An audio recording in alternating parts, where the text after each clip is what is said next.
welcome to Impossible Coin.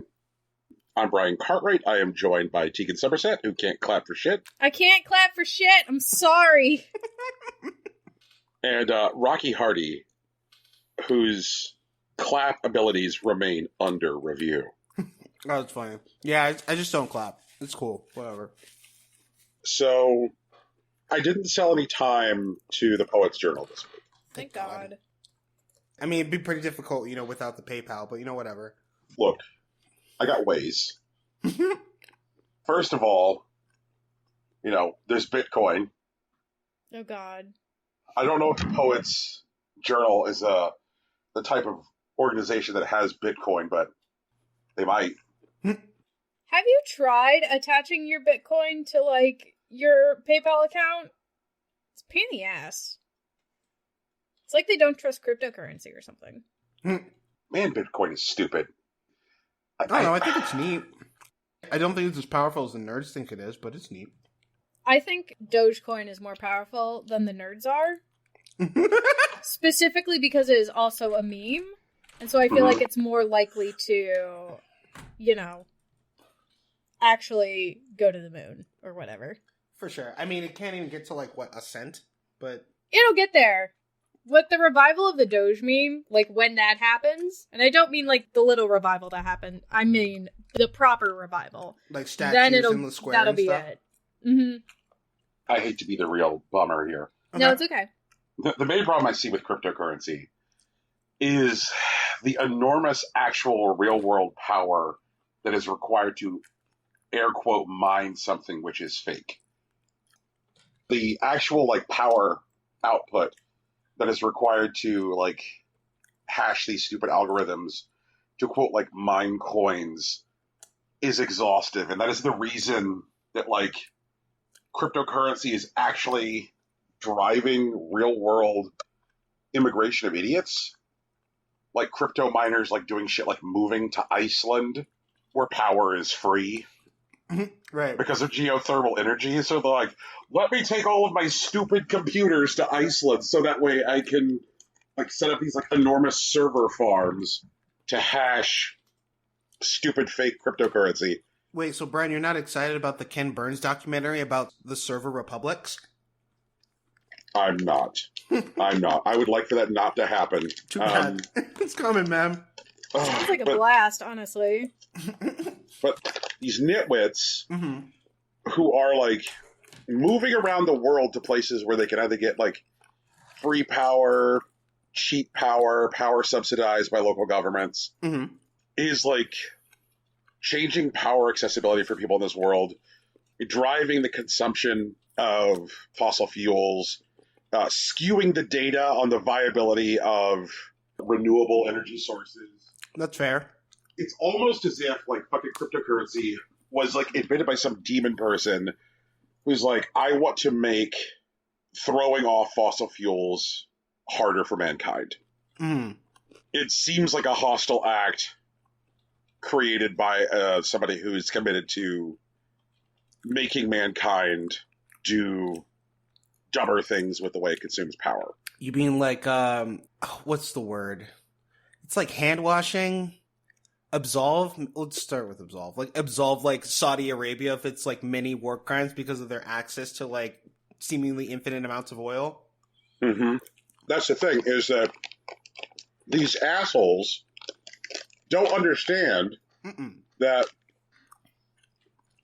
it takes real world energy to mine their fake cryptocurrency. And that blows my mind. They don't understand it. It's like they think that the power that runs into their server farm from a wall is magical and didn't have to come from anywhere. And that absolutely galls me. That absolutely fucking frosts me. And then there's this notion right now, of course, most heavily seen with, air quote, the Pepe coin, which features the stupid Pepe the Frog. But with the Pepe coin, what you're mining for when you mine Pepe coins is these, quote, sealed packs, which all contain Pepe coins, right? But the art on your Pepe coins has varying degrees of rarity. That's kind of amazing that they put Wait, loot boxes into cryptocurrency. Yeah, you're loot boxing your cryptocurrency. Yes. So now, Pepe coin, in addition to being a cryptocurrency, which is already stupid, is now also a loot box system. I mean, it's certainly a meme. Meme within memes. Memeception, Right. possibly. I dislike this. Some fucking... This memeception, I don't like. And somebody made a fucking Pepe coin, which is Pepe the Frog as Homer Simpson. It was called Homer Pepe. Mm-hmm. And there was only one Pepe coin with Homer Pepe on it. Okay, I do like that. Keep going. And there was an actual real-world auction that people climbed onto planes and flew to. Oh, that's amazing. And the Homer Pepe Uh-huh. sold for $150,000. Of course it fucking did. Yeah, Of got 'em. fucking course it fucking did. You can send a kid to Jesus college, Christ. but I gotta have this Homer Pepe. Imagine looking at the kid, hey, I could pay for your college education, to like one of the Ivies. I know you got in, I know you worked very hard, but I really need this Homer Pepe. So That's what you, like, I mean, like, you know how these people are. You know the things they think, Rocky. I know. I mean, there's only one, like, in the world. I mean, I'm sure there'll be another one of you. Like, no offense, but like, there's only one Homer Pepe. Oh fuck, it's really great. I fucked the hostess down at Applebee's. I can get another one of you. Like, there's nobody making more Homer Pepe. Like, Oh my god. and then the guy just like shouts at his like child, like, bootstraps, bootstraps, bootstraps, bootstraps.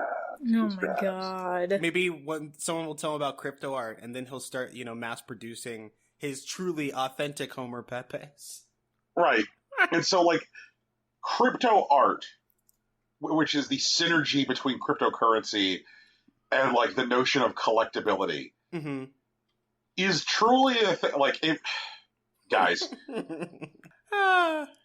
if I ever leap off a fucking parking garage to my death, Please I don't. guarantee you that in the opening preamble of the note that I leave, there will be discussion of CryptoArt. Like, I just fucking can't. I just can't with these people. It's like, it's so much worse than, like, as Rome burned, Nero fiddled. It's like, can you imagine as if Rome burned, Nero was manufacturing matchboxes? That's CryptoArt.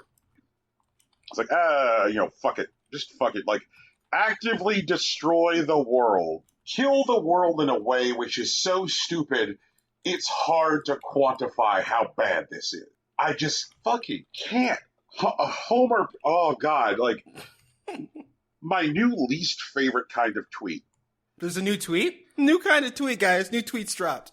All right, and I don't know if you've seen one of these yet. So, like, Here's what happens. I promise I have not. You see a tweet that gets some traction, right? Mm-hmm. Good example of, like, tweets, like, generic tweets that got, get traction is, like, let's say somebody posts a picture of their hand, and on that hand is an engagement ring, and it has some, like, text on it that says, like, hey, everyone, guess what happened? Right. Depending on what their follower count is, that tweet is going to get, like, a shit ton of comments and likes because it's people becoming aware of, like, an engagement. Mm-hmm. Now, inevitably, in the new horrible world we live in, Mm-hmm. one of the comments on this fucking tweet will read something along the lines of this. Congratulations. This tweet has now been turned into a tweet coin. That's a new tweet.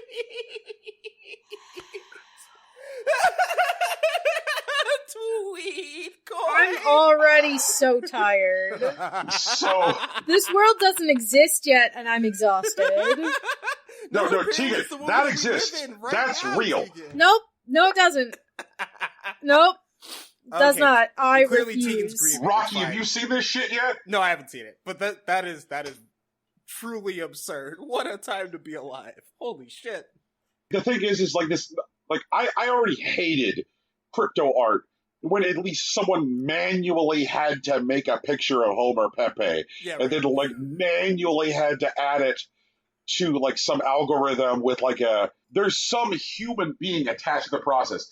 but just some fucking like robot crawling Twitter looking for tweets that get engagement and being like, we have now forcefully taken your tweet from you and are adding it to our hellstorm. Like, you know what's really funny, Bram? If Tweetcoin ultimately shows any amount of value, which it probably will, to be honest, that's the thing that aliens or whomever will find of our ruined civilization. That's what they'll understand Twitter was. yeah. Oh my god, you're right. Yeah. I don't like that. No, Right. it's awful. I'm laughing so I'm not crying. Oh my god. Yeah, it's so fucking bad. And just this, like, this notion, this idea that, like, any kind of tweet with any level of engagement is literally going to be used for some server farm to, like, generate more of this nightmare fuel. Oh, fuck. Brian, Tegan, Tegan doesn't watch movies. Brian, you've seen Hitch, right? Yes. You remember that one bit where fucking Will Smith is telling, is it Kevin Stone? Is that his name? The one that plays Albert Brenneman. Why does that... Okay. He also Continue. was Paul Blart Mall Cop, whatever. That Kevin guy. James. Kevin James, thank you. So when Mr. James tells Will Smith, you know what, I don't need you to tell me how to dance. I think I got that covered. And Will Smith wants to know what he means. And like, he does like his little routine to like Usher's Yeah.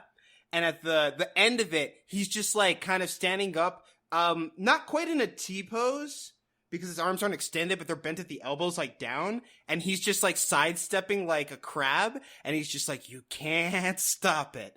You can't stop it. And he's just going back and left and right or whatever. But like that scene ends with Will Smith just kind of like daintily slapping him twice, like, pff, pff, get out. And like, we can't do that. We don't have Will Smith's power in this situation. I kind of wish we did. Jesus. Fuck. You can't stop it. You can't stop it. Okay, I'm also, like, reminded of two things. Or Okay. I'm reminded of one thing by two things. Mm-hmm. I'm reminded because we're talking about how, like, crypto jerks are making Twitter a thing that was already of questionable value worse. Mm-hmm. And two, you said Kevin Stone, which reminded me of the existence of Kevin Sorbo, Right. which circled me back to wife asking me a question earlier this week. So, like, my wife engages with some social media, but not the same social media really that I engage with. Sure. She spends time on Reddit, which I fear is a dark place, and I will not go. Mixed bag, but for sure. Right. I also fear Reddit is a dark place, so you know. Mm-hmm. And she also spends time on Facebook, which I have the same concerns about. Mm. So... Okay, the difference is Facebook is a dark place. I feel like Reddit is like a bunch of like wizards, you know? Like, I think they have knowledge, but it's arcane and potentially dangerous. And I think like Facebook is mostly like goblins. Like, Okay. Like, you know, they're kind of like gross and they're in their hovels, but sometimes they got jokes. Sometimes they're fun in small doses. Okay. So, Beth asked me, Mhm. because she hardly ever spends time on Twitter, Mhm.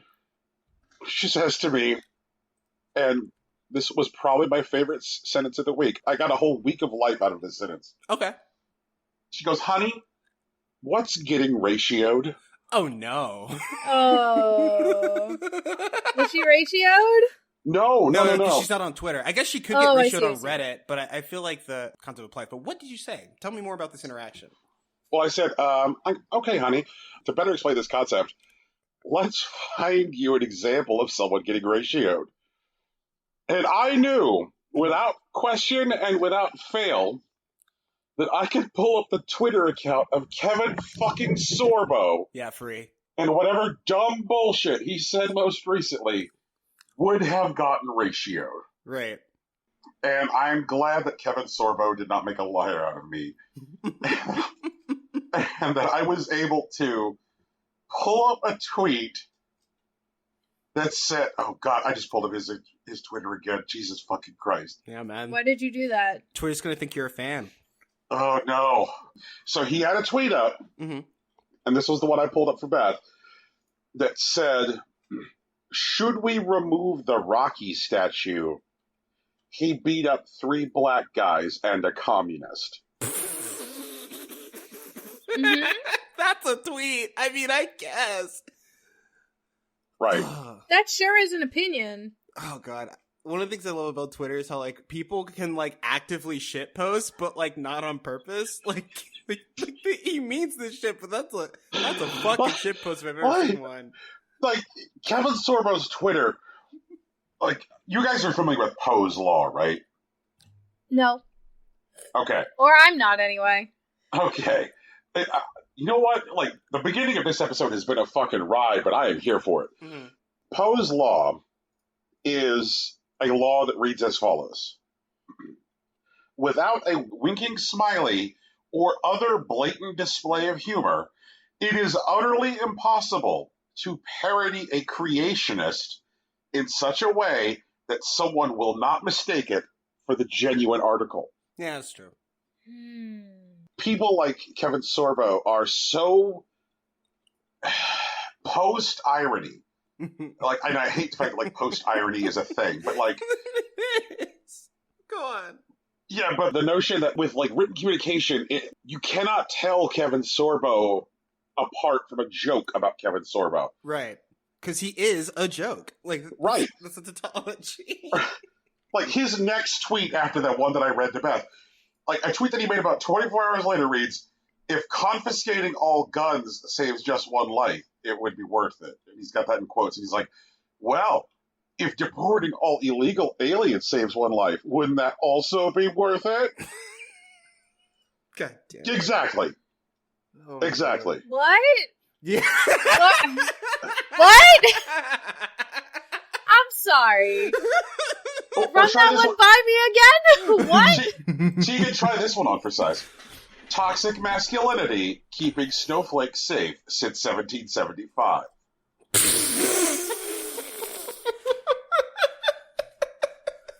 1770, that's the line, apparently. What? Toxic masculinity was invented in 1775. Clearly, Tegan, Americans invented toxic masculinity. Oh, God. His most recent What tweet, now that I fuck? guess I'll leave him alone for the time being. Mm-hmm. His most recent tweet reads, guys, we have to stop making sense. Liberals hate that. That's all it says. What? All right, so guys, I hate to mislead our audience, but we are actually not a Kevin Sorbo hate podcast. Can we be Rocky? Is it too late to pivot? We are a podcast about video games. We are a podcast about video games. That's accurate. Jesus fucking Christ. Okay. Not crypto art. Not crypto loot. No, none of that. Crypto God. loot. Fuck. Oh, that's funny. So, I've been playing some video games this week. You played video games this week? I did. Shit. So I've been playing Temtem, and Temtem is still difficult. But one of the things that I hit, like I was doing this, I guess my third dojo challenge. And there's a couple things about Temtem that has, like, stood out to me now that I've spent a bit more time with it. One is that, like, gym design is a little trickier than it was in, like, you know, most Pokemon games. But one of the cool things about it is that because Temtem is an MMO, generally speaking, if you're stuck on, like, a gym puzzle, you can kind of, like, watch people around you move through the puzzle, and then you can learn how to do it by, like, osmosis, which I think is really cool. The gym challenge that I'm fighting isn't, like, an official gym challenge, or at least the one that I was. It was a gym trainer trying to find out if I was capable enough to fight this threat that's essentially the new Team Rocket. Mm-hmm. And so she wasn't holding back, and holy shit, she kicked my ass for a very long time. She used, like, a combination of, like, grass and fire types, which sounds basic, but in, like, a dual battle setup, those two typings actually cover each other's weaknesses, like, very well. Mm-hmm. And I had a lot of trouble fighting her for a while. And while Temtem is still in, like, early access, essentially, I think it's, like, 0.06 in terms of its version, one of the things that stood out to me is that this was, like, my third gym challenge, and I was just now getting into, like, level 30, like, Temtem, and I literally only had one evolved Temtem. Temtem evolution works significantly differently than it does in like Pokemon games. In Pokemon, when your Pokemon reaches a certain level, they evolve. This is like almost an axiom in terms of like monster battle games. But Temtem decides to make it so that your Temtem evolves after it gains a certain number of levels while traveling with you. So you have to take it out with you? Right. Or Okay. like it has to gain levels like in your care, essentially. So like things like the daycare works the same way like in Pokemon, where like if you left a Temtem there indefinitely, it wouldn't evolve. But like, for example, I had like a squid like Pokemon, not Pokemon Temtem, that's like a water type, but it would be really useful to me if I could get it to evolve, because then it would gain like a toxic poison typing, which would help me with like the grass types. But that can't happen until it gains 18 levels with me. And I caught it at level 14. So I wasn't able to evolve it until I got it to level 32, which was uniquely frustrating. I think it's a cool like concept, but I feel like one of the things that I would tell Crema about this game is that I wish that evolutions were a bit more accessible. To their credit, around the time that like I needed these evolutions, they also made like Temtem breeding available to me. So I could have presumably bred whatever Temtem I had and try to get an egg of it, and then I would have had a level 5 one, and then 18 levels from that would have put me at level 23, which would have been a lot more accessible than trying to grind out to 32. But I didn't think about that at the time.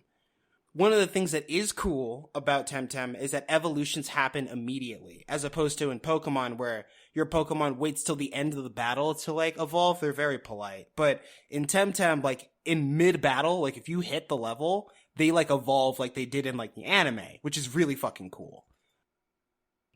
And so like you get like all those benefits, like the power spike and everything in mid-battle. Maybe that was a balancing mechanic. And I don't know. In Temtem, it definitely felt a lot easier once I was like fighting with more evolved Temtem, and I eventually beat the fight. But it was rough. And then like we did like another like ship cruise type of thing, except like someone literally attacked like the blimp ship that I was on, and we crashed in some like weird lawless wasteland. So now I'm like navigating that, which is something that I don't think they would have ever asked me to do in a Pokemon game, which is refreshing and really cool.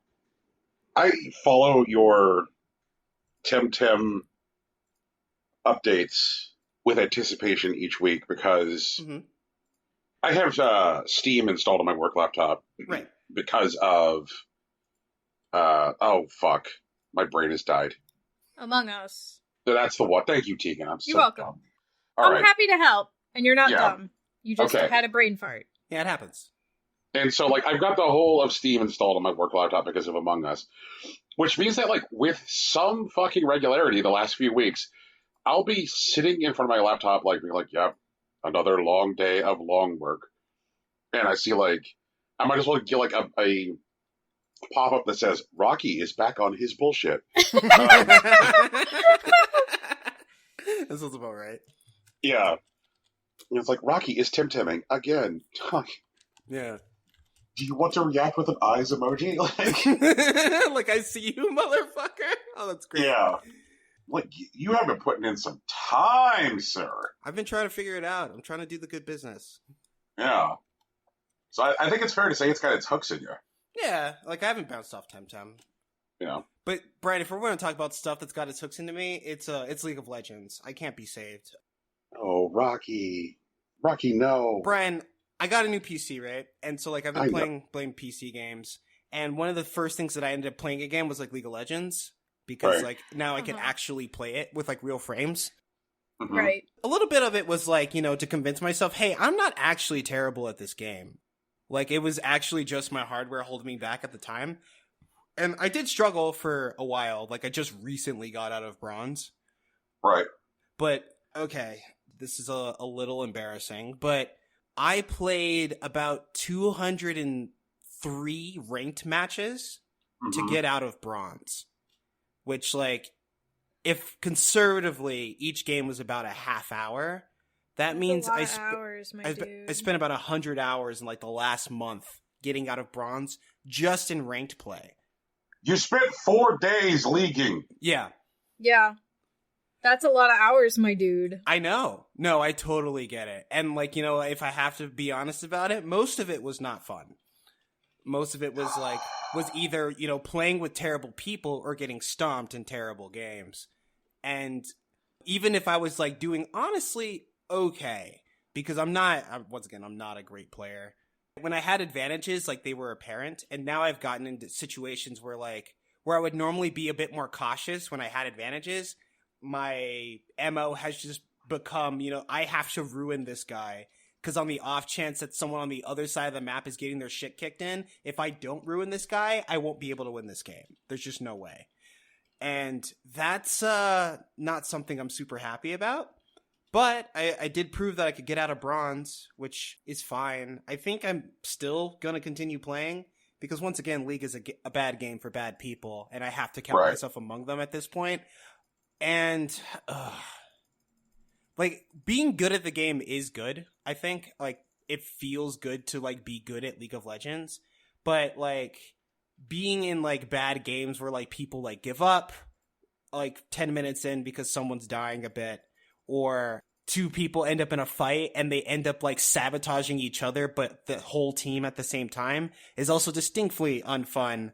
But, you know, when you're able to actually go apeshit, like, I've taken to just, like, playing the initial D soundtrack and just, like, jamming out to Eurobeat as I'm wrecking fools, that's actually really fun. But in a way that feels, like, unallowed. Like, at one point, we won a team fight, and I had, like, a distinct advantage.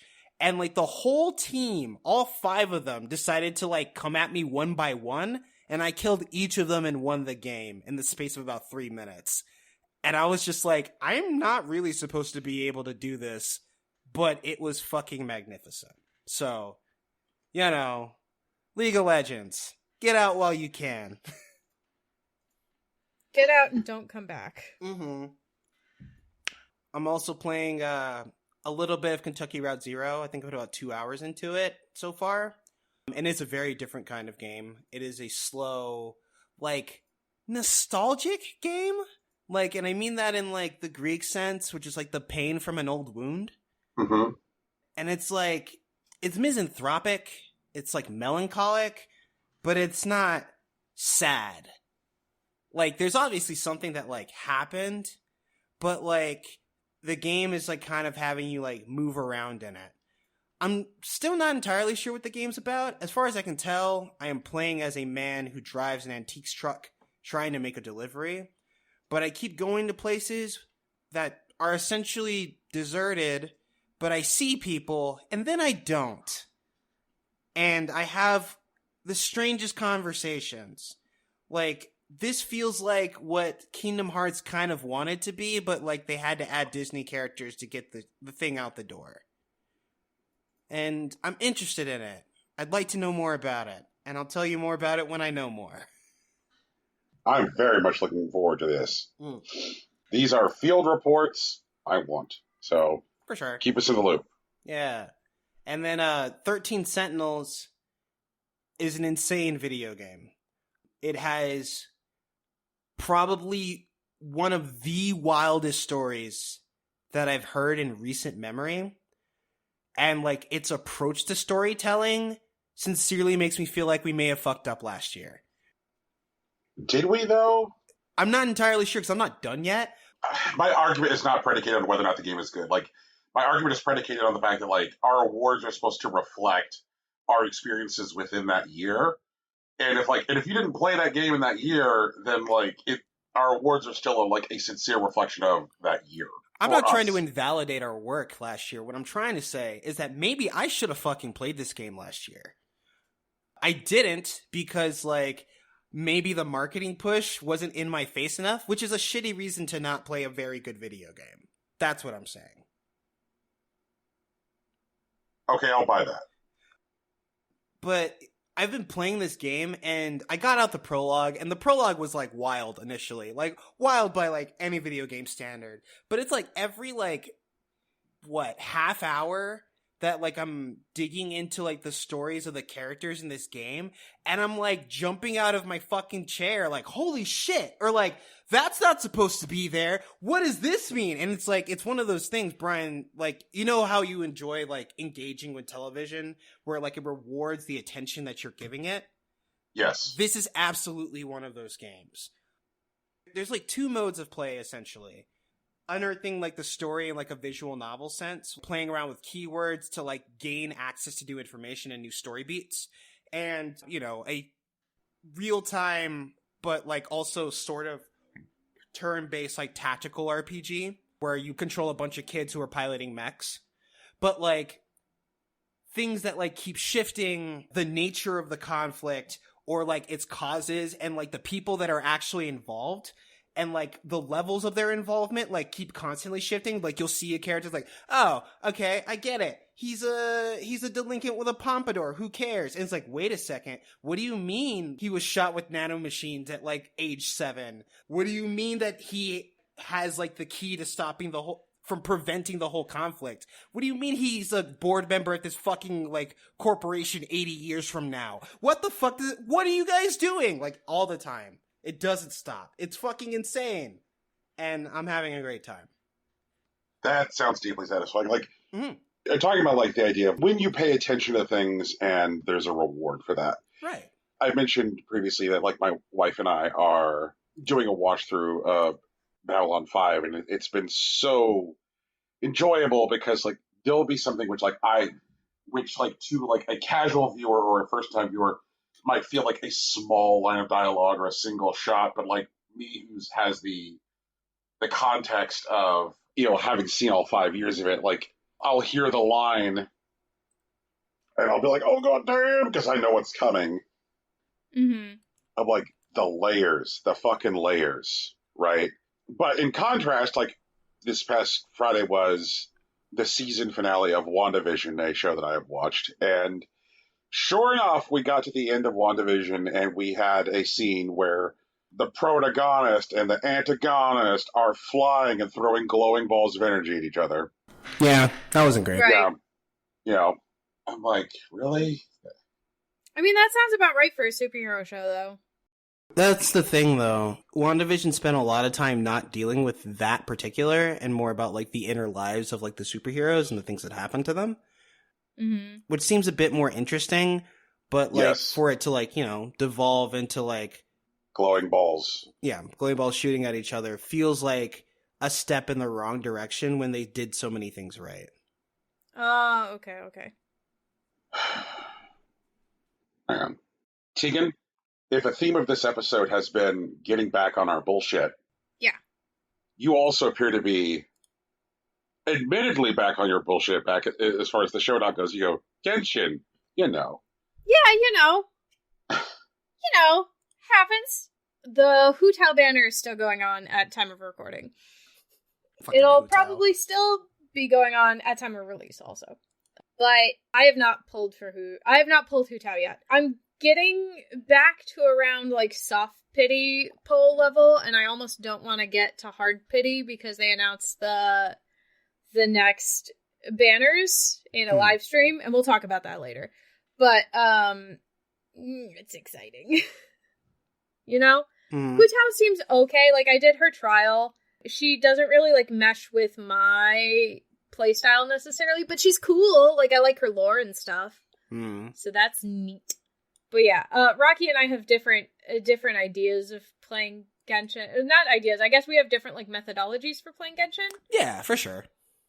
My highest character right now is Keqing still. She is level 50. My next highest level is Chongyun, who's level 46. And my world level is 5. So I'm suffering. All caps. Yeah. Brian, all the stuff around me is like level 63-ish. Right. So everything is like very hard to kill again, and I have the potential to die a lot. I'm just choosing not to. So basically what I've done is accidentally turned Genshin Impact into Dark Souls. So that's what's up. Okay, right. Brian's planning to touch Genshin Impact. one of the things that me and Tegan have very different opinions on is leveling particular characters. I only want to level characters I like. Right. I don't want to level just anybody. Characters in Genshin Impact technically get experience points from, like, combat and stuff, but it is very low. Your primary mode of leveling characters is actually essentially feeding them resources that literally translate into experience points.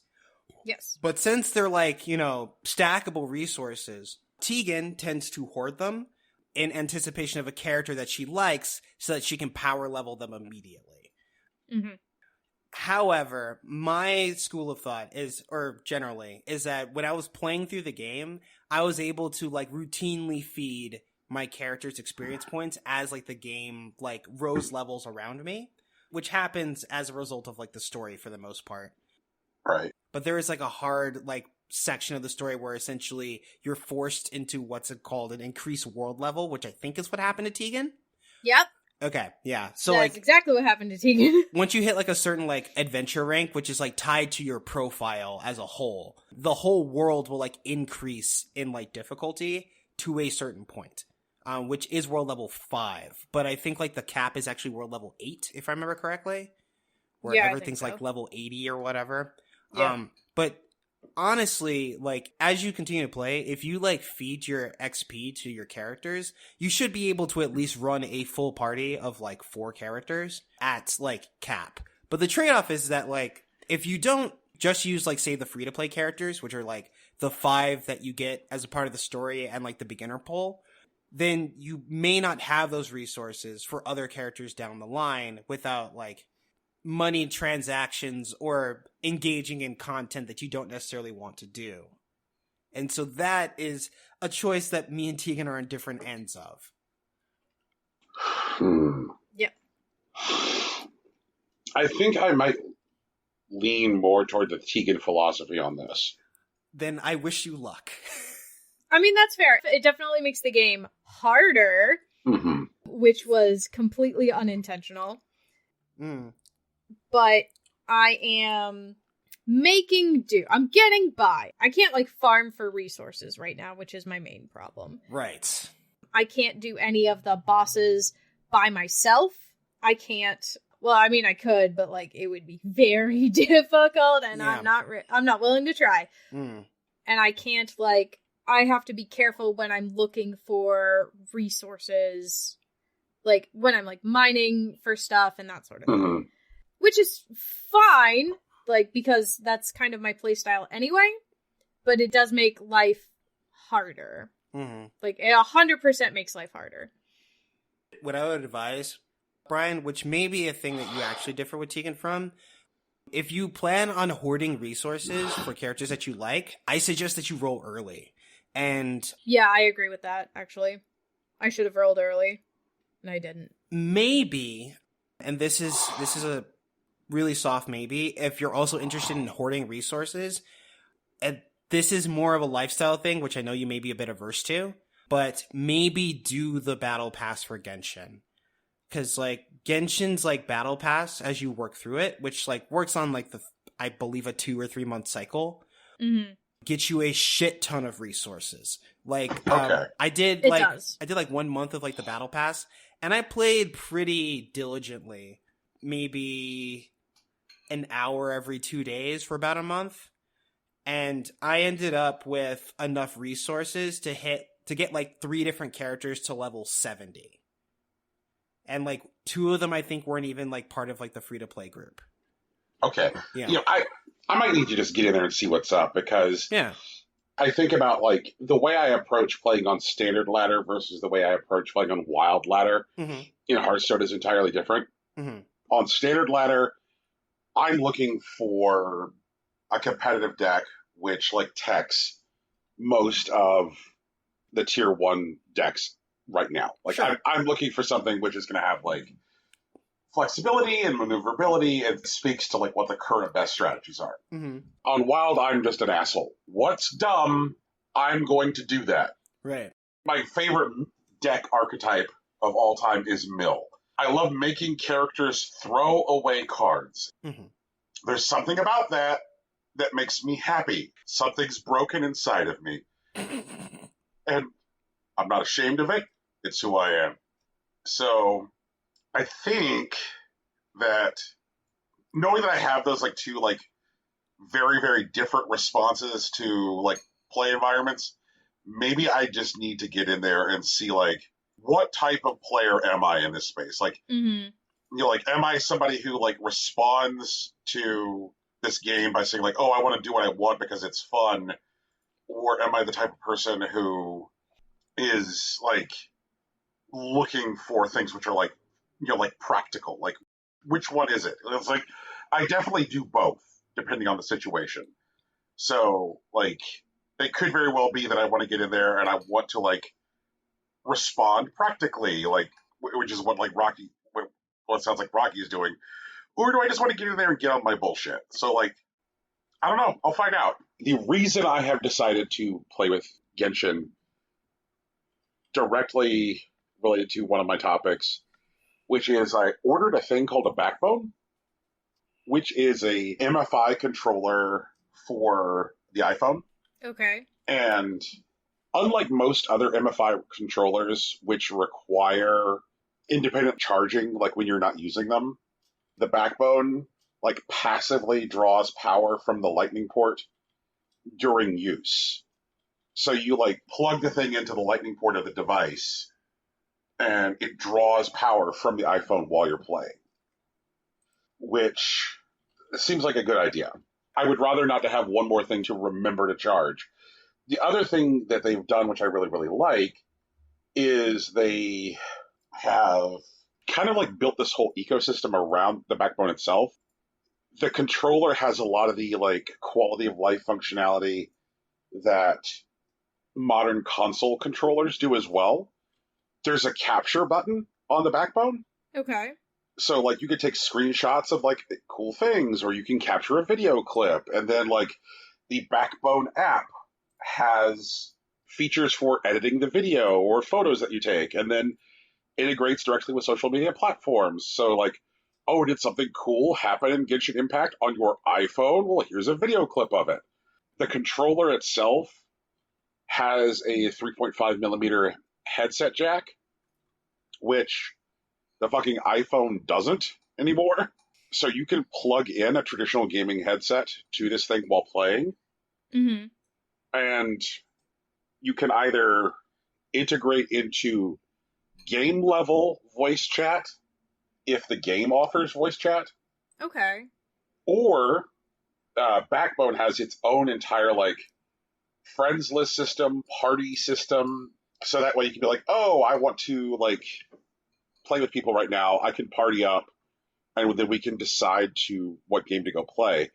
It's really interesting to me that somebody's done this because, like, think about how big the ecosystem is for, like, say, iOS or Android. The ecosystem for iPhones and Android phones is, like, bigger than both the ecosystem for, you know, any of the modern consoles. And if this thing had any kind of, like, meaningful adoption rate, it essentially, like, layers a console experience on top of an existing ecosystem. Have a friends list, have an activity feed. One of the things that like that Backbone does is they have their own active curation system of the existing store for like iOS, and they say like they'll go look at stuff and be like, okay, what makes effective use of controllers? What makes effective use of voice chat? And then if you can choose to shop the iOS store through the Backbone app, so that way it'll prioritize things which make good use of controllers, and prioritize things that make good use of voice chat. Okay, that's kind of neat. Right. That seems cool. I've been like reading a whole bunch of experiences of people who have been playing boots on the ground on their iPhone and saying that like the experience of playing boots on the ground like with the Backbone has felt like bizarrely modern and bizarrely refreshing, because the controller integration and the voice chat integration is as intuitive as you would expect it to be on, like, say, like an Xbox or a PlayStation. But it's, like, happening with the iPhone. And so, like, the thing that's interesting for me is that, like, that functionality, that utility exists on the iPhone right now. It's just a matter of whether or not, like, it's being aggressively pursued. Like, it would certainly help Apple if they were, like, say, aggressively pursuing it themselves and were, like, say, releasing a controller that, like, unlocked all of these, like, social features adequately. Because the iOS has always had a gaming center where you maintain a friends list, and there are leaderboards, and there are achievements. That exists within iOS already. Like, there is a thing called Gaming Center. But they just don't do anything with it. In the same way that, like, Google abandons shit, like, all the time. Mm-hmm. I'm just like, Jesus Christ, can you imagine how quickly Apple could be eating everybody's lunch, considering, like, how good Apple Arcade is? Like, Apple Arcade is, like, very well curated. There's not really any stinkers on it.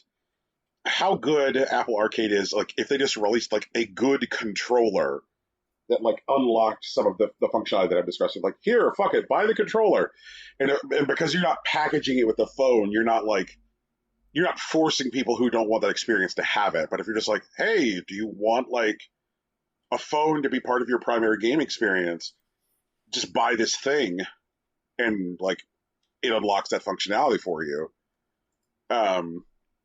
Like, how quickly they could just, like, assert themselves in that position in the marketplace. Like, the iPhone already has, just from, like, a hardware capability perspective, is already, like, the iPhone 12, like, a more powerful device than the Switch. They just choose to not compete at that level. And so it's weird just seeing this, like, third-party company being like, hey, we'll do it, we'll try. And I'm curious. And, like, and that's the thing that makes me want to, like, play Genshin, because apparently there's been, like, a shit ton of people who have, like, been using this backbone thing to play Genshin and having a good time with it. Well, I hope you have fun playing Genshin. Yeah. Rocky and I will be around, of course, to assist you if you need it.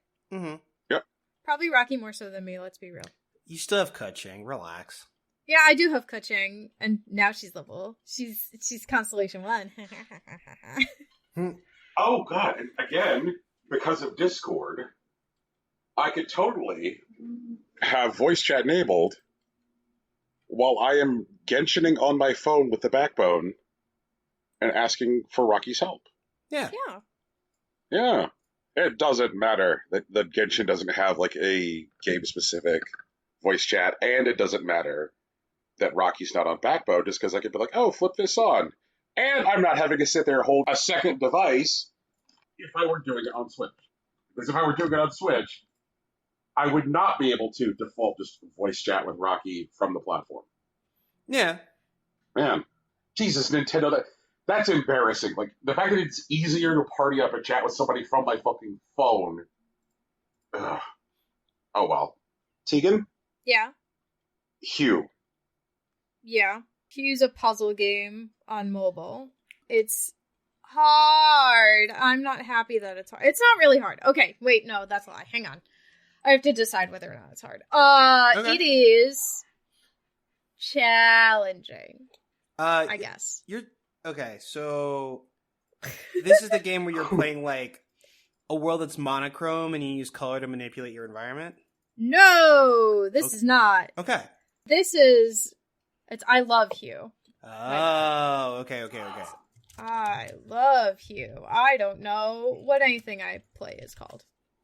I spelled love wrong. No worries. I suck. Anyway, I love Hugh. So what it is it's a tile game, essentially, where there is a gradient across all of the tiles. And when the puzzle comes up, it tells you essentially which tiles will not move. And if you choose to play that particular puzzle, all of the other tiles are then faded out and then rearranged. And you have to put the gradient back together. Mm-hmm. And sometimes, like, it's really easy to figure out where these things go. And then sometimes it's really hard. Okay. Because it depends on how drastic the gradient is. So, like, sometimes it's, like, pastel violet to, like, pastel yellow. Right. And sometimes it's, like, burnt red to dandelion yellow. Oh, Jesus. Yeah. Sometimes the contrast is very stark, so it's easier to be like, okay, well, all the dark ones go up here, all the light ones go down here, and then you rearrange it. And sometimes it's, like, Not quite that. And it changes, like, what the, like, pattern is. So sometimes it's, like, there are diamonds and hexagons that you're trying to stick back together. Sometimes it's squares and triangles. And, like, the size of the pieces also determines, like, how stark the color shift is. What are the prism packs? What? Prism packs. What are the prism packs? Because I'm currently looking at this game on the App Store. Mm-hmm. And I see that the game is free. Yes, the game is free. And it says it has in-app purchases. And I was like, okay, game, what are your in-app purchases? And I see that the in-app purchases are small prism pack, medium prism pack, large prism pack, and extra large prism pack. I have no idea what you're talking about. The only in-game purchases I've seen so far, and I have 74, like, hearts, I guess, because that tells you, like, how many puzzles you've completed. The only purchase option I've seen is to remove in-game ads. I haven't seen any. I don't even know what a prism pack is.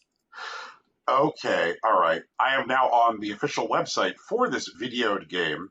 Mm-hmm.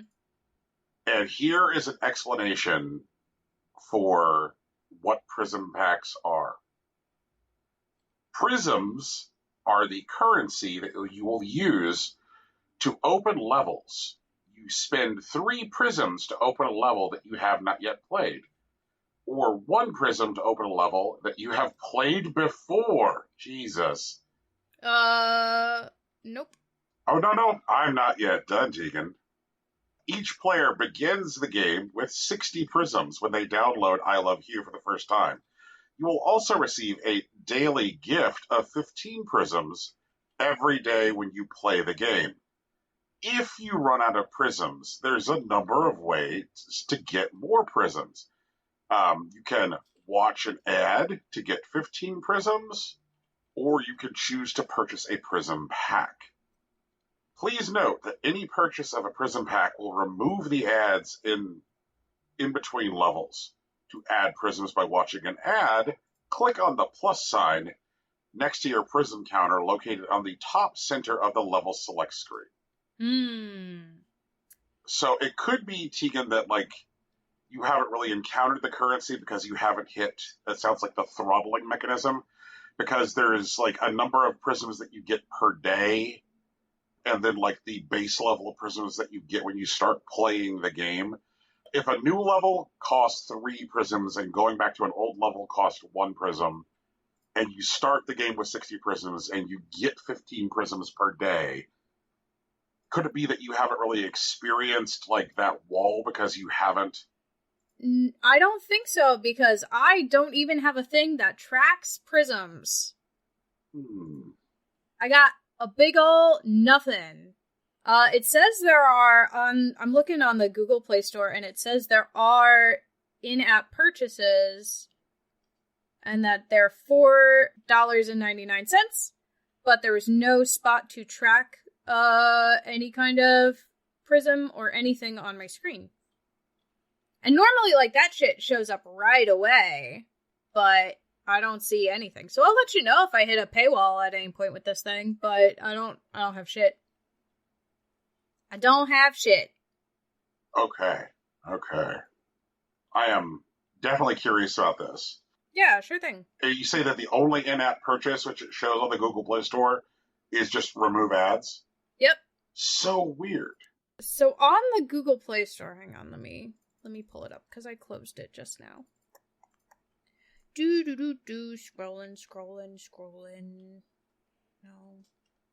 There we go.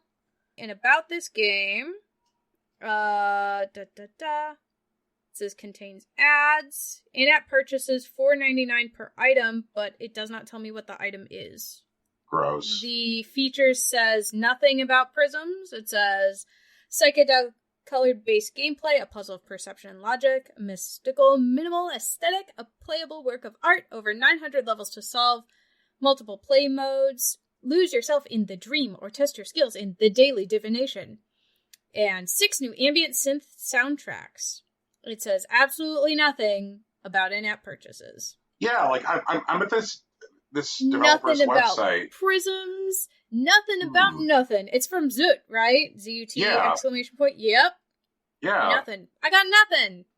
And, like, I'm looking at the games that these folks seem to develop, and it seems to me that, like, their point of interest as a developer is, like, intriguing use of color. Like, their games all seem to be about color. Yep. They all have, like, interesting look, and, like, if there's interesting ambient music. Like, this is neat. Much like Kentucky Route Zero and Temtem, Tegan, please keep us in the loop on I Love Hue, because I want to know if you ever do reach, like, a bullshit throttle. Yeah, sure thing. I definitely will. This has been the thing that I've kind of been, like, noodling on in between stuff at work. Right.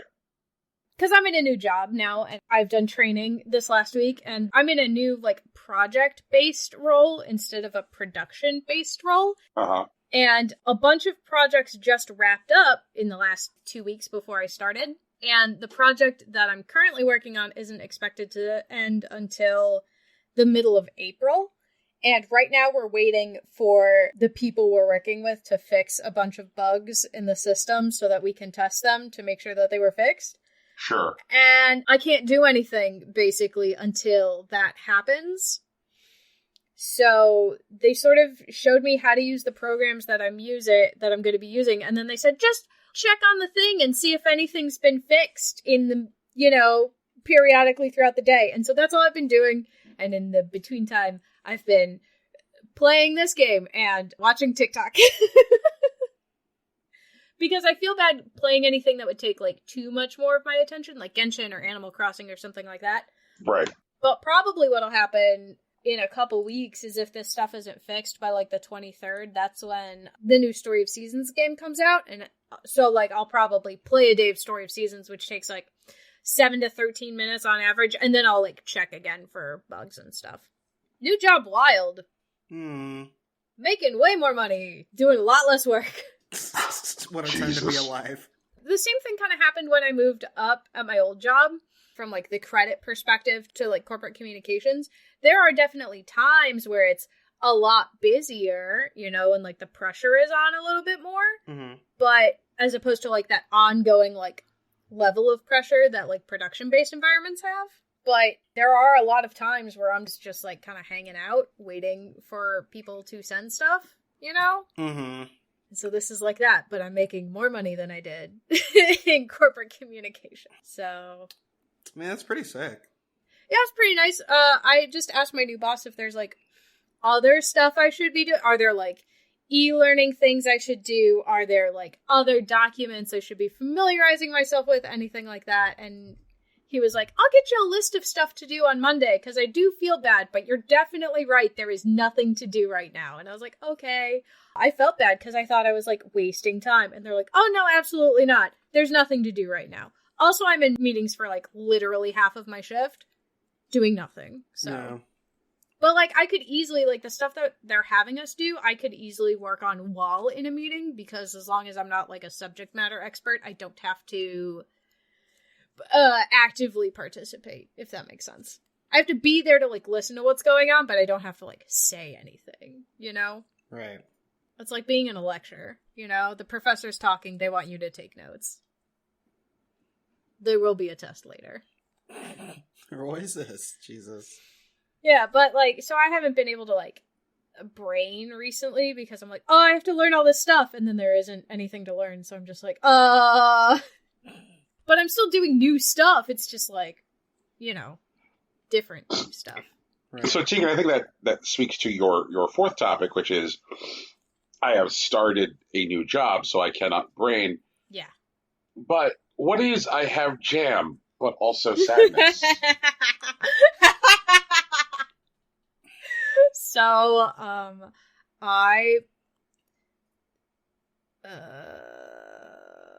how do I... Fuck it. Okay, so, Promising.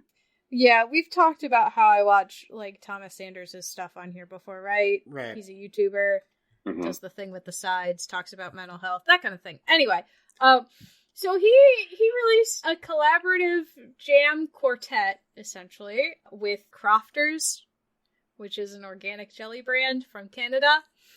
And I ordered the jam. Okay. And I got the jam. Mm-hmm. And the first 2,000 purchases got a special surprise. And I was like, oh, okay, well, since it's already been up for like a day, and the first day of the like product launch, I guess, like only the Patreon patrons had access to the website to purchase, which makes sense, you know, they're paying for something, whatever. I was like, oh, well, probably whatever that secret surprise is already gone. No big deal. I hope it wasn't a special 5th flavor of jam, but I'm going to go ahead and order these 4 special character-themed jams to see, you know, to see how they are. And I got my box, and it turns out I did get one of the first 2,000 orders because I opened up my box and it started to sing. Okay. Which was fun. But then I was taking the jam out, and one of my jam jars completely shattered inside the box. Yeah, I think whoever was handling it, I'm really afraid that what they did was they just dropped it on my porch. Oh, shit. Because the box wasn't labeled as fragile or anything, and only one of the jam jars was broken. I was really bummed, but the other jams are totally fine. So there's like a peach jam, it's peach and mango. And then there's a cherry and raspberry flavor, and a blueberry and cranberry flavor, and then a blackberry and pomegranate or something like that. The 3 jams that I definitely know the flavors of are the ones that made it through okay. And the 4th flavor is the one that broke. So I emailed the Crofters like help team, and I was like, hey, 3 of my jams arrived fine. One of them was shattered in the box. Can I get a replacement jam? And they emailed me back like not even 3 hours later, and we're like, yeah, that definitely sucks. We'll send it over. We're gonna send your thing over to the help desk, the help desk, and we'll let you know what they say. And like yesterday they emailed me back and we're like, hey, your replacement order is on their way. And I think I'm about to get 4 more 4 more bottles of jam. As opposed to a single bottle of jam. As opposed to a single bottle of the one flavor that broke. I think I'm getting an entirely new 4-pack. And I'm just hoping that it doesn't shatter again. Though I have been assured via email that they will pack it with extra bubble wrap. So, yay! I'm gonna have so much fucking jam, oh my god. Well, shout out. It's delicious. Alex was like, can we try 2 different things of jam? I was like, no, we're opening 1 jar at a time. I've been down that road before. We're doing 1 jar at a time. So we opened the blueberry cranberry one, which is called Blueberry Chronic Attack. Jeez. And it's really, really tart. You know, because it's blueberry and cranberry. Sure. But it's good. I'm not a fan of, like, overly tart things. So, it's not my jam, but Alex really likes it. So, you know. Your jam is not your jam. My jam is not my jam. No, honestly, I think the Happy Pappy Peach Mango Jam is going to be my jam, because that sounds sweet.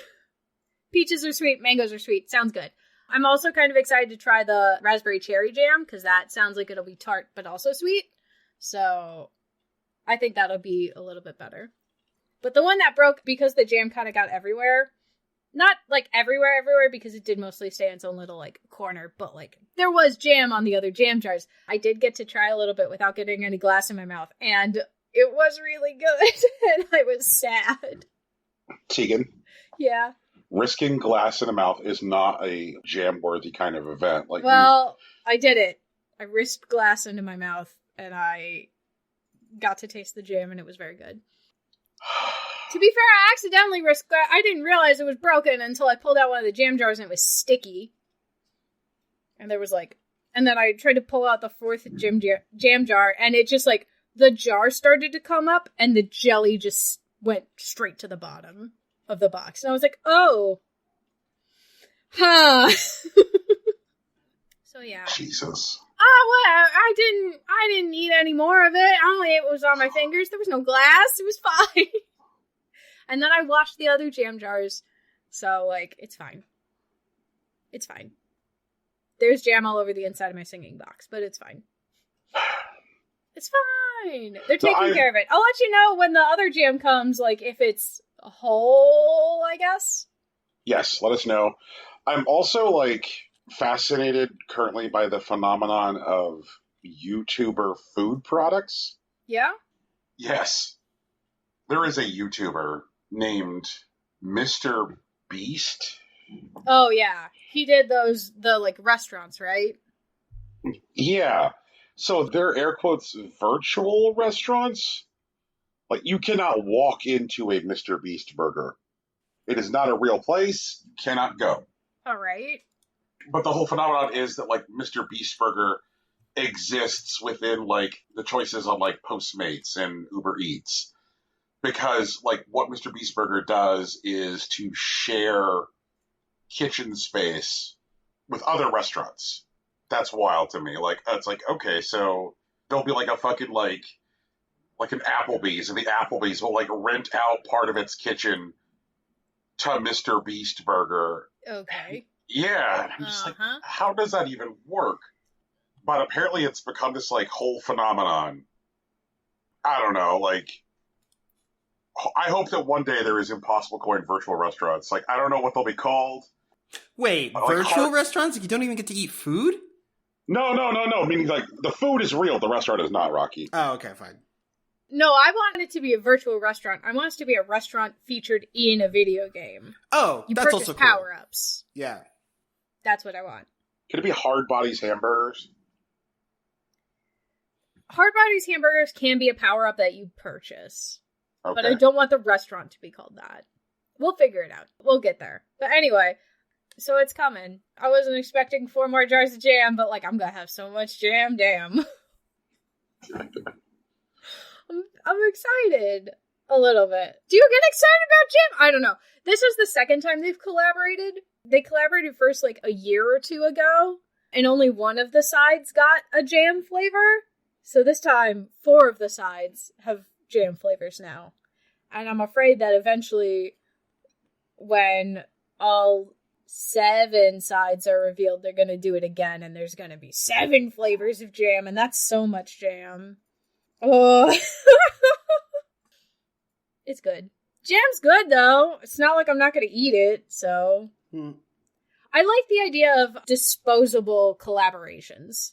Yeah. Or I guess consumable collaborations. Does that make sense? No, yeah, that makes sense. Like, things that, like, aren't designed to, like, last forever. There's just kind of, like, about a moment and whatnot. Yeah, and, like, at this point, you know, I'm gonna finish the jam, and if I want, I can keep the jam jars, but then if I'm ever, like, out of the fandom, it's not like I have a bunch of merch lying around that I'm not gonna have a use for, or I'm gonna have to resell, or something like that. It's just gonna be a jam jar that I can recycle, or use for something else, you know? Right.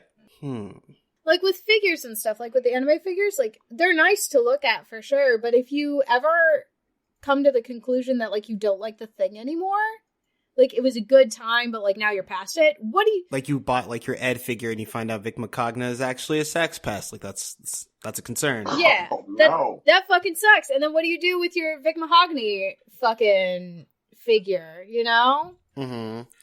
You spent money on it. Do you sell it to some other fan who maybe doesn't realize that Vic Mahogany's a piece of shit? Wait, is this guy's name actually Vic Mahogany? No, it's not. We just... Because I was going to say, if his name is Vic Mahogany, he just outed himself as a sex pest by existing. No, Yeah. we just, he doesn't even deserve the respect of having his name said correctly. Every character he voiced would kick his ass. It's true. Guaranteed. Mad about it. Jesus. Get mad about it. Yeah. He voices a lot of characters that I really like, so... I mean, it's true. It's bullshit. Tamaki Suo would literally murder a man. No, he wouldn't murder a man. Kyoya would have him murdered. But yeah, it's the time. They're all awful. The Genshin voice actors are all fun. I'm surprised that the guy who voices Child in Genshin hasn't gotten in trouble yet, though. Yeah. The English VAs have said that MiHoYo is very particular about what they can say for, like, cameos and stuff. They say they're only supposed to say lines that their characters actually say in the game. Right. And the guy who voices Child is making, like, shit posts all over the place. TikTok, YouTube. He did a whole thing where he wasn't going to post cursed content, and then he posted a picture of Child, but, like, bald. He was like, hey, girlie. Oh, no. It was so funny. He did a Rara Rasputin cover, but it's Tartartaglia. He did a thing for Fergalicious. He did a thing for Super Bass. I'm surprised he's not in trouble. Or maybe they're just letting him because, like, that's just child, you know? I think it depends on how this next banner goes. Next banner's gonna be good. I'm excited. We'll talk about it later. It's the only good news I have today. So, Brian? Yo. Brian, I have a question. I have hopefully an answer. I will do my best. Okay, can you tell me what voting is going on right now in Blaseball? Oh, voting's over. But voting's over? Was that just this morning? It happens Saturdays, like, what the fuck? like afternoons. But, like, it's okay. You hold your votes. Like, you'll be able to use them next week. That's true. I don't... Apparently, the pitching machine went to a band. Apparently, the Worms... Okay, so there's a new team called the Ohio Worms. Oh, Worm. And we had a sentient pitching machine, and now the band has a sentient pitching machine? Yeah, that's correct. The Sea Garages? Mm-hmm. What? Who are the Sea Garages? Why do they have a Bland Camp website? Oh, the Seattle Garages? Yeah. Yes. Why is there a Bland Camp? I thought it was only Band Camp. Well, this is Blaseball, so, like, they just put the L in it in Bandcamp, you see? So, Bland Camp. But it's a website. It's a real website. I can click it. I want to know why the pitching machine has 3.5 fucking stars in batting. I don't want to deal with that. How does a pitching machine have a bat? I don't know. I don't want to know. But they're going to be a menace in my fucking wild low next season, so. Also, like, no one's doing anything about the Hades Tigers, and I'm still mad about it.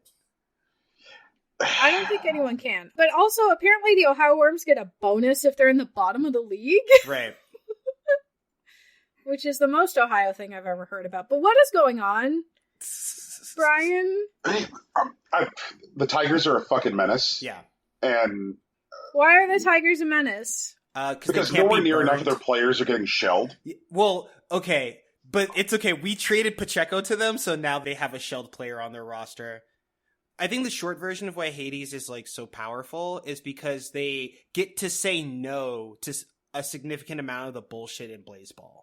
Yeah. They straight up have sealant, which means that, like, they can't be blood drained. So, like, that's something that affects players pretty, like, commonly, and it just doesn't happen to the Tigers. And also, none of the characters can be incinerated.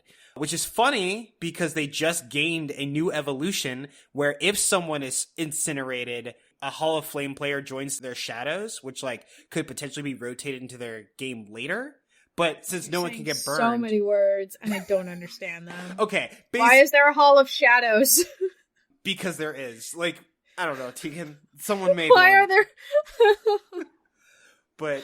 I'm so lost. At least, like, but we took Alden Cash money, and we gave them Nerd Pacheco, so hopefully they may be a bit more balanced, especially since they have an evolution they can't use. Right. But Hades is strong because there's a lot of bullshit that happens to players in Blaseball, and the Tigers get to say, no, that doesn't bother us. And, you know, that's bullshit. But that's why they were so dominant this past season.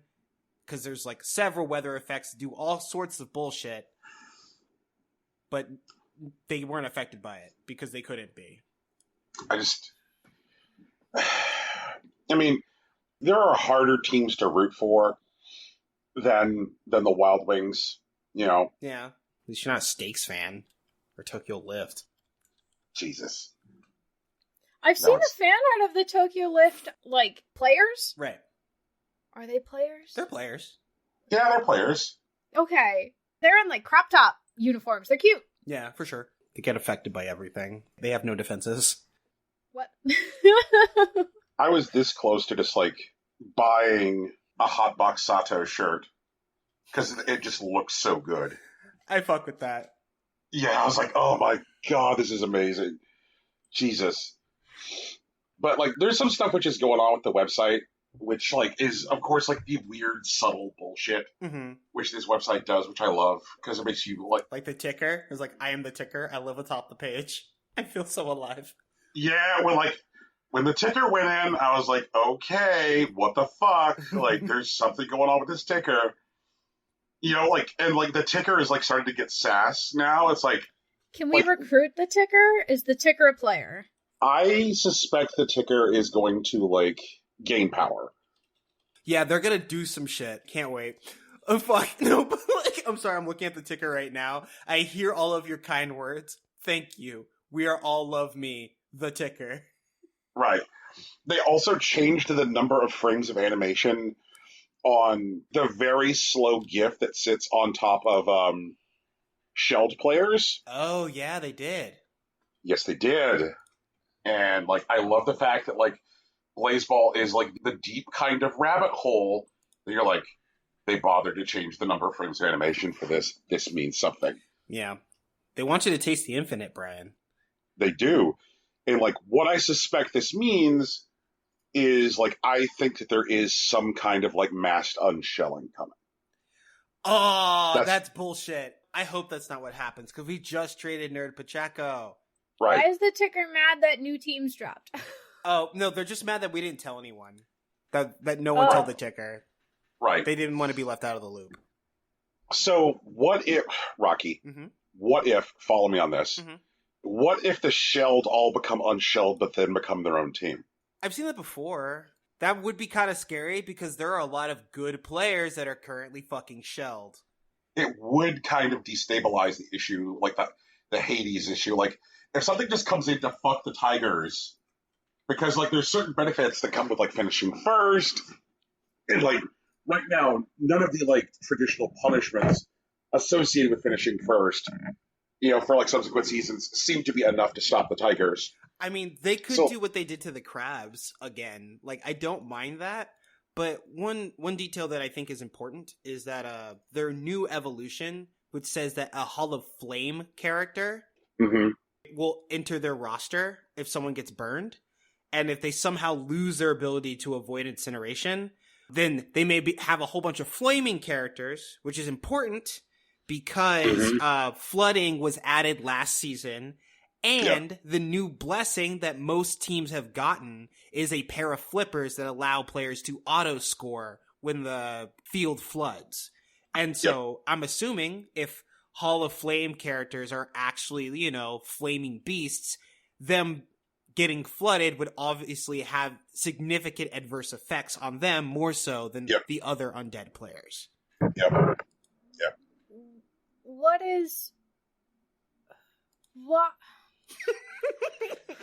I'm sorry. No, it's cool. Why do teams have tarot cards? We're not sure. What do those do? No, okay, we don't know? Yeah. Why is there a density?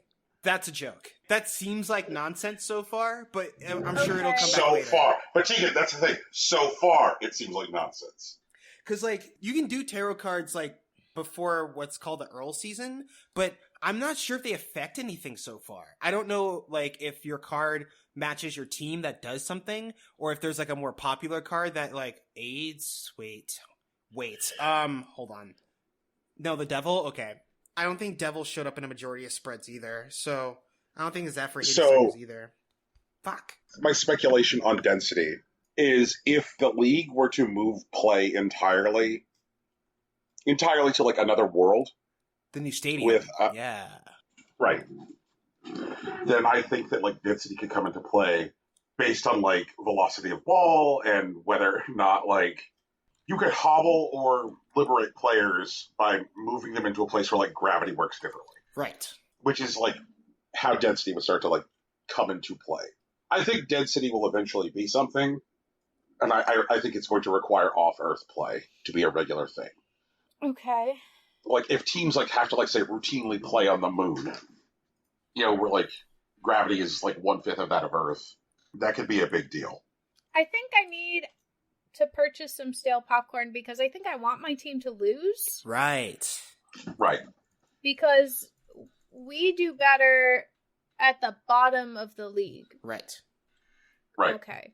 Hold on. Because I'm a worm. Let me check something. I'm a worm, but my mascot is a snail. You guys have low stats, too, also. So, yeah, stale popcorn seems like the right buy.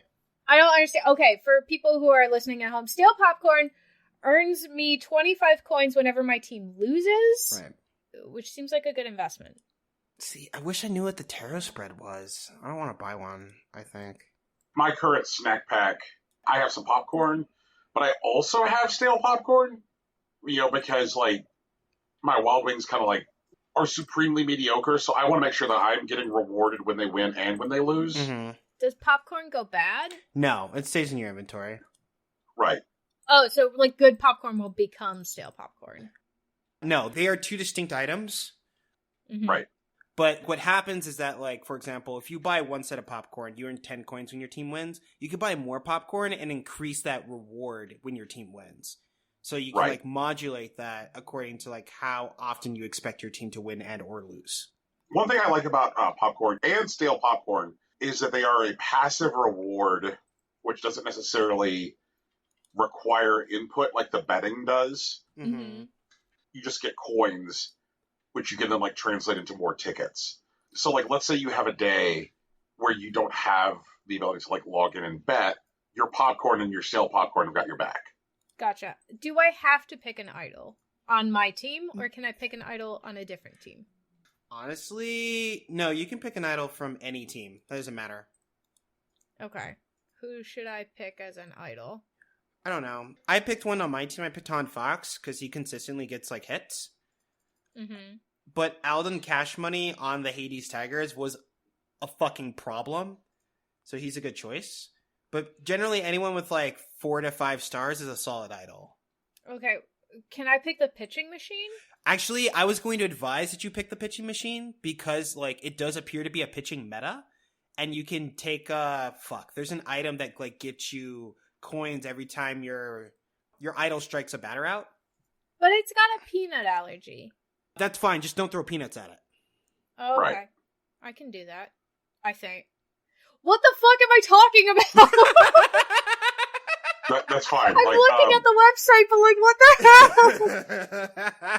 What does this mean? That's really funny. I think I could do that, and all of a sudden, like, a moment of clarity. What the fuck am I talking about? What? Tegan, that is part of the charm of Blaseball, is that, like, one of the things that Rocky said last week on their show was, I said some words in a particular order. Mm-hmm. Blaseball is the ultimate expression of that idea. Like, I said some words in a particular order. Like my idol is Jessica Telephone, and I could sit here and I could tell you about the saga of Jessica Telephone, and I could tell you about her career, but it would sound like the weirdest and wildest fucking bullshit. Yeah. So, I can't. I just don't understand. It's fine. Why is there a player on my team called Muse Scantron? Why does he have a soul screen? She, how do I know what gender they are? Gender's not that important in Blaseball. It's actually one of the cooler things about it. How do you have a blood type of psychic? Oh. Why does the pitching machine have a blood type? Why is it fire? Okay, so one thing I do want to say, the Baltimore Crabs, they're not actually a new team. They were here before. If you guys remember, we talked about them a bit, where they won a season and then fought against God and then lost and spent the rest of their season fighting against God. I do recognize some of these player names, but I don't think they're all back. But I do know that they're all trash now. They have 2 abilities that I'm distinctly worried about. One, which is one that the Hellmouth Sunbeams had before, which is the 4th strike, which means they get a 4th strike in each at-bat. So, like, it takes 4 strikes to actually get an out, which will obviously get them more hits overall. But they also have an ability called Carcinization, which is when the Crabs activate the black hole, they will steal the other team's best hitter for the remainder of the game. Jesus fucking Christ. Right, like, their stats are bad right now, but with these 2 things alone, they may end up being insane. Also, they have the Fool as their tarot card, which I know is going to be a problem. There's no way you can convince me otherwise. I mean, I have the Fool as... Oh, the Ohio Worms, all the guys that are 0-0 have the Fool right now. Yeah, all of them are dangerous. Jesus Christ. I just want the Worms to suck. Yo, Core Mechanics gets a 4th out when someone gets impaired? Yeah. Because they got maintenance mode, whatever the fuck that means. Yeah, these abilities are nuts. Like, I don't care about their stats right now. They're gonna be dangerous. There's no way they're not gonna. Yeah, I kind of want to make somebody... Okay, so the rotation... Mhm. Wait. These characters that are at the bottom in the rotation, they're not playing? They are playing. They are shifted in at, like, seemingly random intervals. I haven't found a pattern to them yet. Polka Dot Patterson has the ability... The buff, I guess. He's got the flipper buff. But he's also got... Or they, I guess.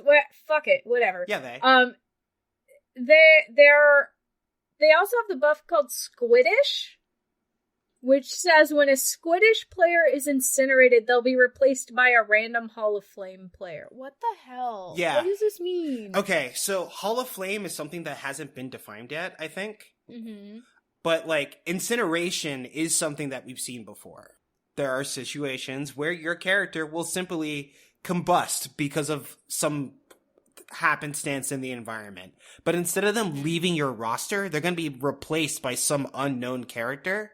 And we don't know what they are yet. So they want us, as, like, interested parties in Blaseball, to watch games and see what happens when a Hall of Flame character joins the roster.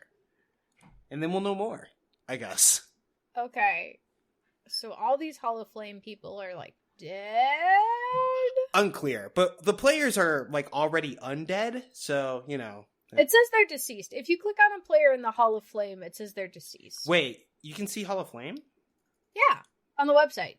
It's under More. Oh. It's called the Hall. You click on them, it says they're deceased. Right. It tells you what their buffs are. I guess they're buffs. It tells you their current vibe and stuff. No. Okay, so these are characters that have already been incinerated. I'm sorry. I can choose these guys as idols still. Yeah. I don't think I want to do that. Not yet, because they're not playing anything. Yeah, I want to pick a current person as an idol. I forgot about Hurley Pacheco. God damn it. Sorry, I'm scrolling through the Hall of Flame. No, it's good. I just don't understand. Who should I pick as my idol? How do I pick an idol? Just pick someone with high stats whose name you think is funny. What if I pick someone who's been shelled? Then shelled players don't do anything. Like, whenever they show up in the lineup, the game says they're shelled and they can't move. And technically shelled players are still fielded, which means they, like, there's no real concept of space in terms of, like, hitting. But, like, occasionally we'll get, like, sayings that, like, it's hit towards, like, a shelled player. And, like, you know, they get a base or some shit. Okay, what are the yellow stars as opposed to the white stars? Unclear.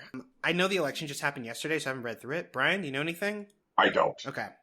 Cool. Glad no one knows what the fuck is going on. That sounds like fun.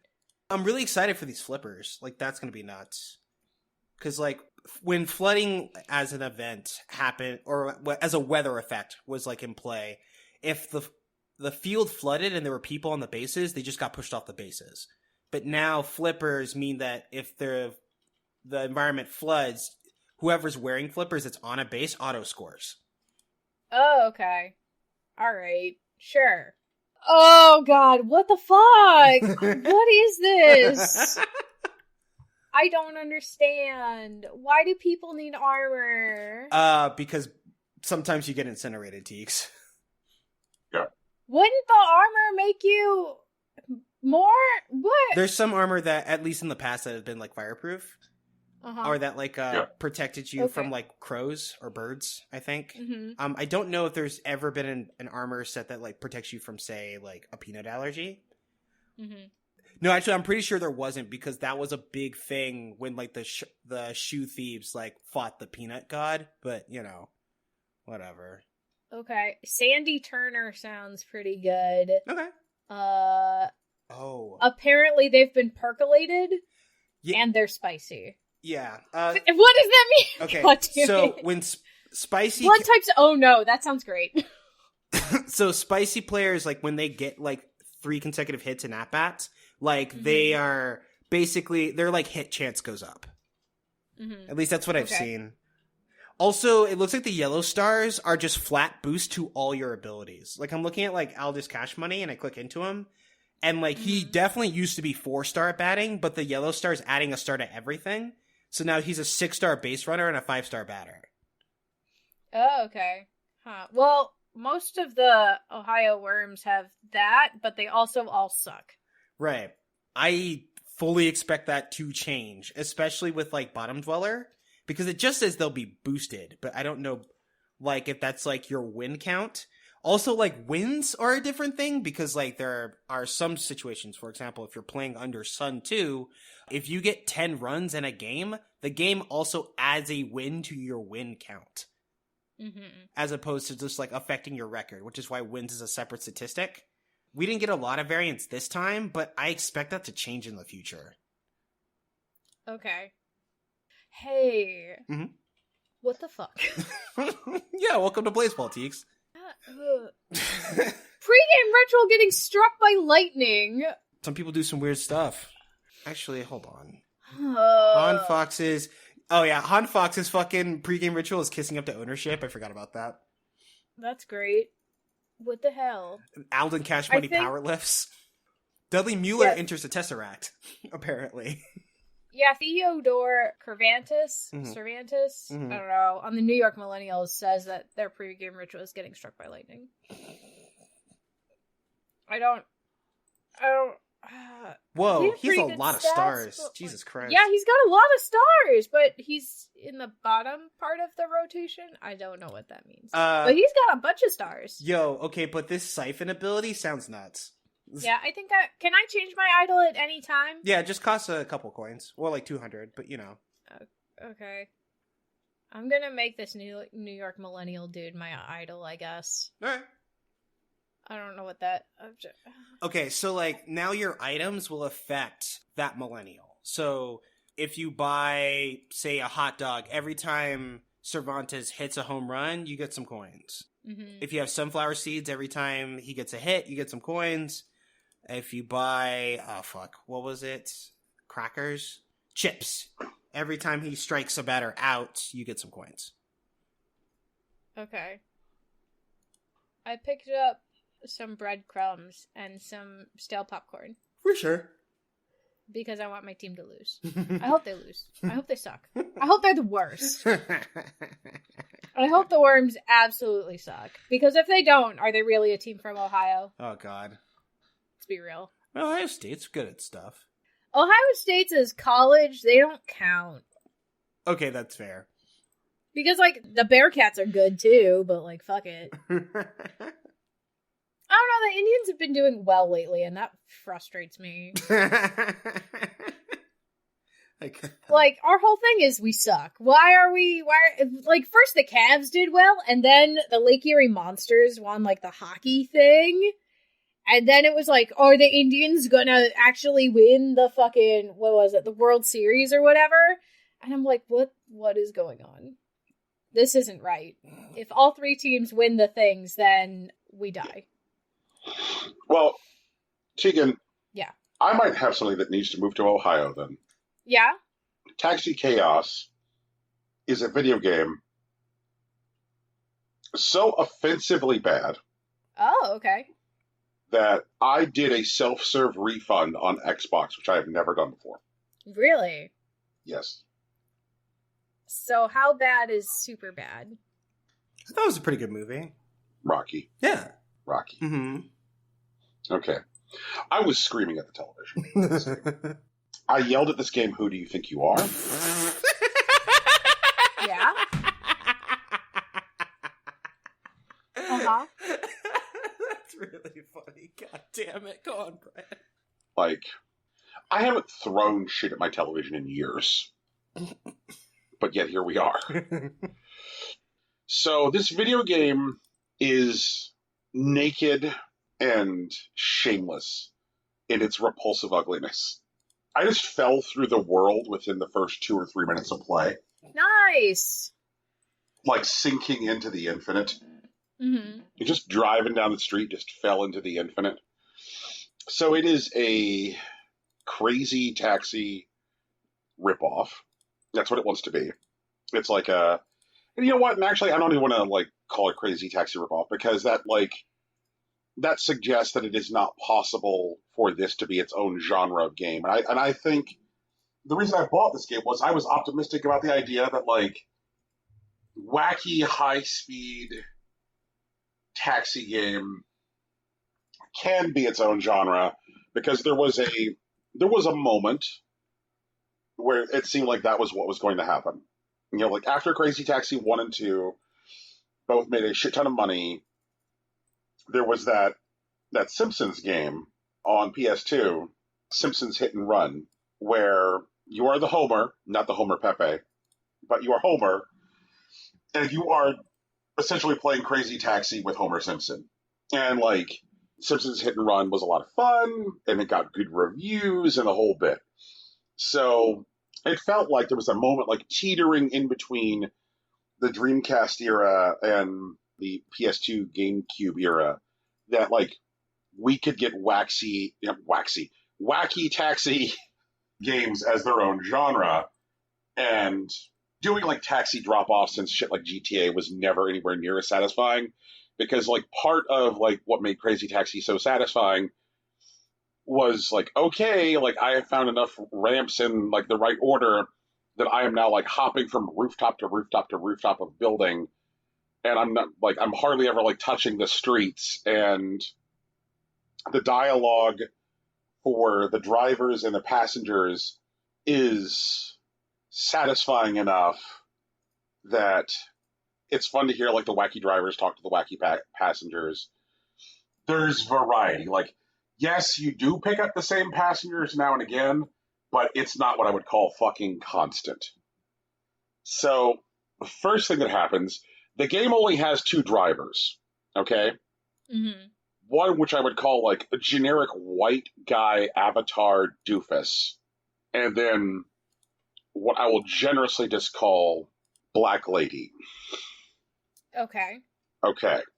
I am... Okay, so first time... I did not... Oh, It's okay. Go ahead. okay. Take your time.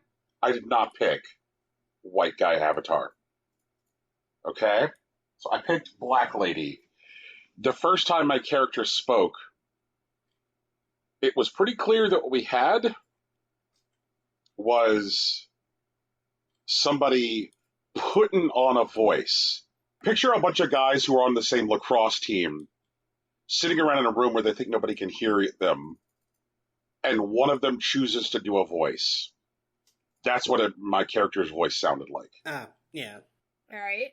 I'm not even comfortable like, oh, fuck. You know, like, fuck. So we'll move on to talking about, like, the customers. So I pull up to a customer, right?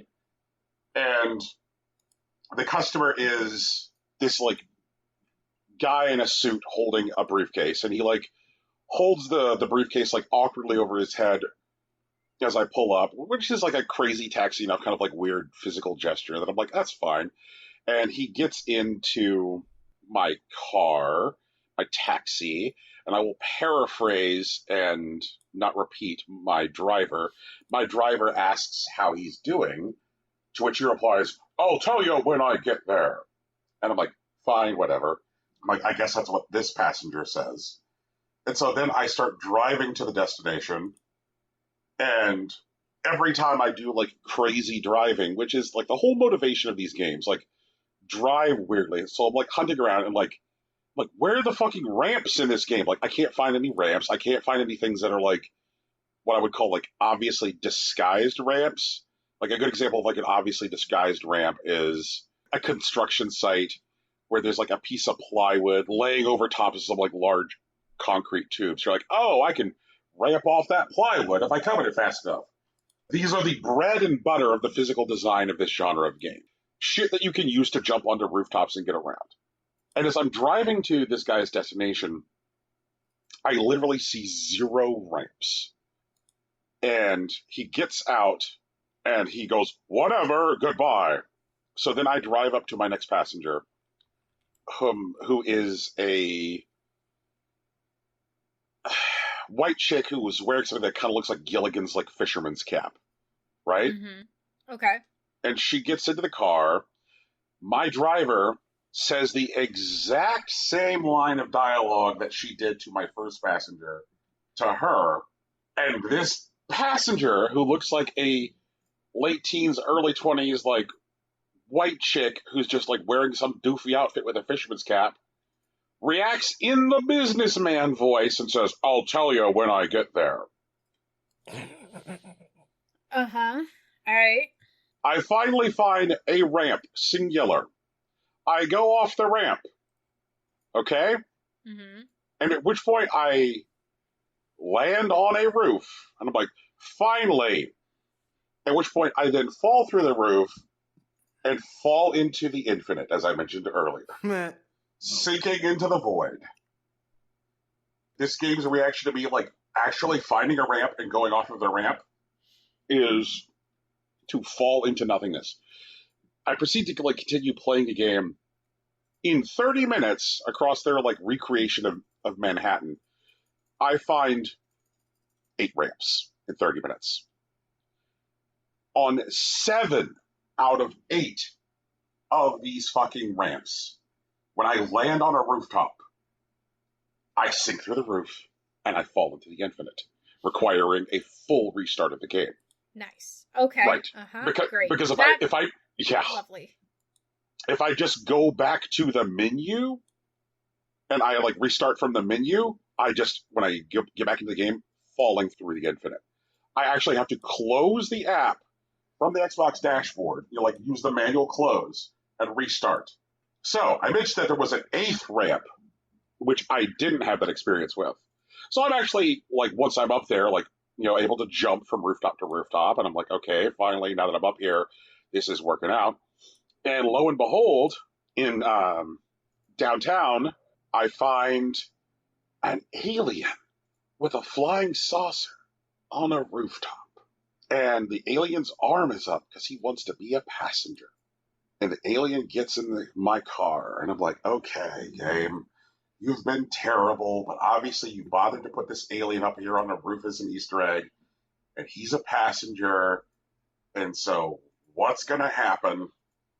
And the alien gets in the car, and then my driver asks how they're doing it today with the exact same canned dialogue.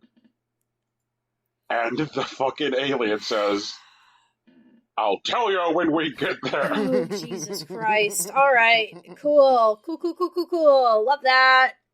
What the fuck? I then spent another 10 minutes driving around trying to count people other than my driver who weren't white. Any guesses on totals? Less than 5. Rocky wins on his first try. Congratulations, Ray. Gang. Nice. Easy free. Yeah, that was definitely easier than guessing the way to the county fair. That just, oh, fuck. That's even saying, like, the population in this city is generously being called sparse. Right. Uh-huh. There's, like, hardly any fucking people in this, like, shitty Manhattan. There's hardly any traffic in shitty Manhattan. Part of the challenge and fun of Crazy Taxi is, like, driving around, swerving in and out of traffic. Like, you could get horse fucked at any given time because you're going too fast and you're driving into oncoming traffic. Like, it's supposed to be silly. It's supposed to be wacky. And part of the intensity of it is incorrect driving. Like, when you drive on sidewalks in Crazy Taxi, there's the fun of, like the infinite number of civilians who all, like, dive out of the way of your taxi at the last possible second because, Crazy Taxi doesn't let these people die. Like, it's a fun game. It's a silly game. Like, nobody dies in Crazy Taxi. They dive out of the way of your taxi while you're driving like an idiot. In this game, the sparse population instead just gets mowed down by your horrible car. So, like, I got into the sidewalk, and I'm like, I want to drive on the sidewalk because that's what you're supposed to do in these games. And instead, they're like 5 to 10 or so people on a fucking Manhattan street, they were on the street, all died as they rolled under my Crazy Taxi. Uh-huh. Great. So this racist, lazy, bug-filled, boring pile of shit has set the bar for, like, Brian's worst game of 2021. And, like, I'll tell you what. You know how we kind of like settled on the idea last year of like putting something onto the list as we were like compiling our top 10 of the year, just so that way we could yell about it and take it off? Uh-huh. The bar has been set for me. The bar has been fucking set. Like, Taxi Chaos, fuck you. Go fuck yourself. Don't pass go. Don't collect $200. Eat my shit. And if I ever find you, I'll fight you. The bar is incredibly low. Fuck this game. Fuck it. Ugh. God. Like, I actually added this company on, like, Twitter in hopes that they would be responsible. Like, we're sorry you had a bad time. Like, I want them to respond. I need them to. I will fucking fight them. Like, I want them on this podcast so they can defend themselves. What a pile of garbage. There's no justifying this. None. In fact, I'm out here saying that Sony, Microsoft, and Nintendo, like I said on Twitter, like, I have questions about, like, their certification process because this got onto the respective storefronts. Mm-hmm. Even if we were to take the casual racism aside, like, I fell through the fucking earth inside of 2 minutes. How did that pass cert? How? Yeah, it shouldn't have. It shouldn't have. I thought, like, CD Projekt Red just told us that, like, cert just means it's not going to harm your hardware. Not that, like, the game is, like, works or has, like, low amounts of bugs. Right. Or has any value at all. Right. And so, like, if that's the bar for cert, then, like, then what is the point? Oh, yeah. Like, what's the fucking point? And, like, I'm not asking for cert to defend me from bad games. Like, that's not what I'm talking about here. I'm just saying that, like, is there a level of construction on the product sophisticated enough that what you would say is being sold here is a game? And I think in the case of Taxi Chaos, the answer is no. What's weird is to see, because, like, after I had my experience with Taxi Chaos, I went and I found the scant number of reviews out there. Most outlets are choosing to not cover Taxi Chaos. But, like, the few outlets that are choosing to cover Taxi Chaos are doing so in such a way where they're like, hey, everybody, we noticed some technical issues with Taxi Chaos, and there's some fundamental problems, but hey, if you enjoy the experience of leaderboards, you might like it. And I'm like, how is that not a fucking lie? Like, just... Oh, Lord. Like, IGN, I like leaderboards plenty, you know? But, like, there's no way I'm going to have fun with this video game. So, Taxi Chaos, everybody. Taxi Chaos. I also played some Cyber Shadow. Cyber Shadow is a great video game. Mm-hmm. It's published by Yacht Club, who are the developers of Shovel Knight. Right. Cyber Shadow is... I think the play experience feels a little bit like Ninja Gaiden, but not incredibly punishing. The TMNT games for the SNES, it has part of that feel too. One of the things I really like about Cyber Shadow is the way Cyber Shadow deals with difficulty.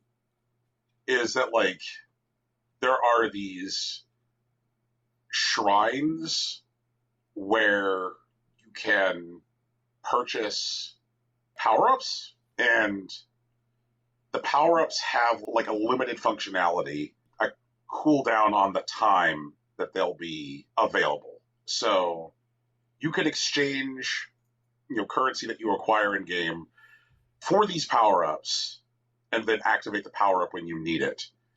And the power-ups can also, like, work in concert with each other.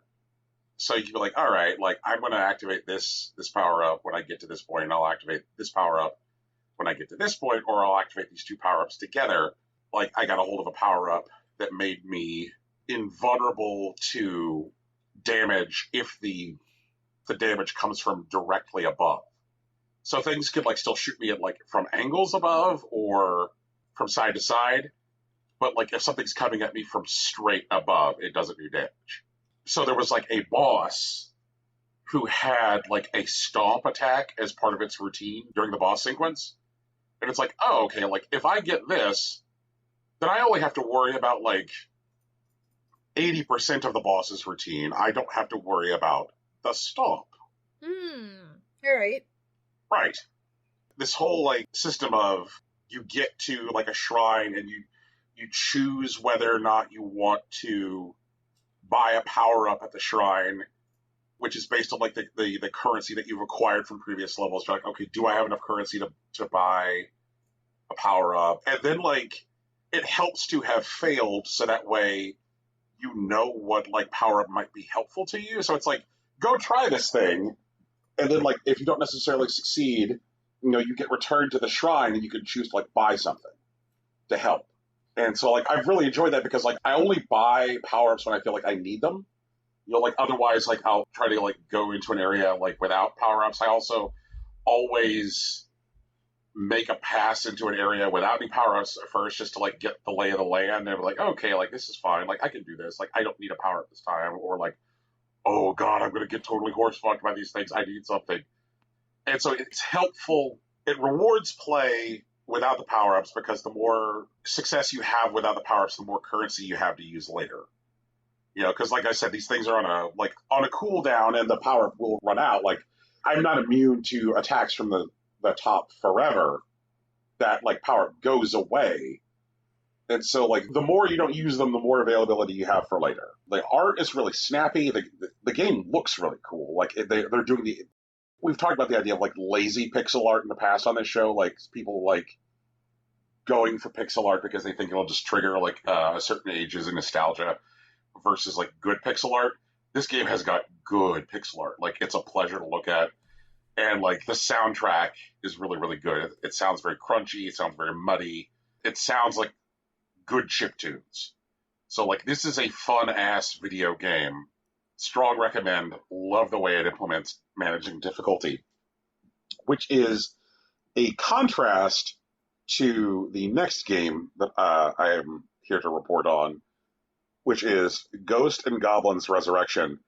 I really wanted to like the way the game was going to deal with difficulty, but it appears to be like what they were talking about prior to release was a lot of talk, because the quantity of enemies that you have on screen in between like master difficulty versus page difficulty, which is like the highest versus the lowest difficulty ranks, is insubstantial. Like if you have like 900 assholes on screen at master, you might have 899 assholes on screen during page.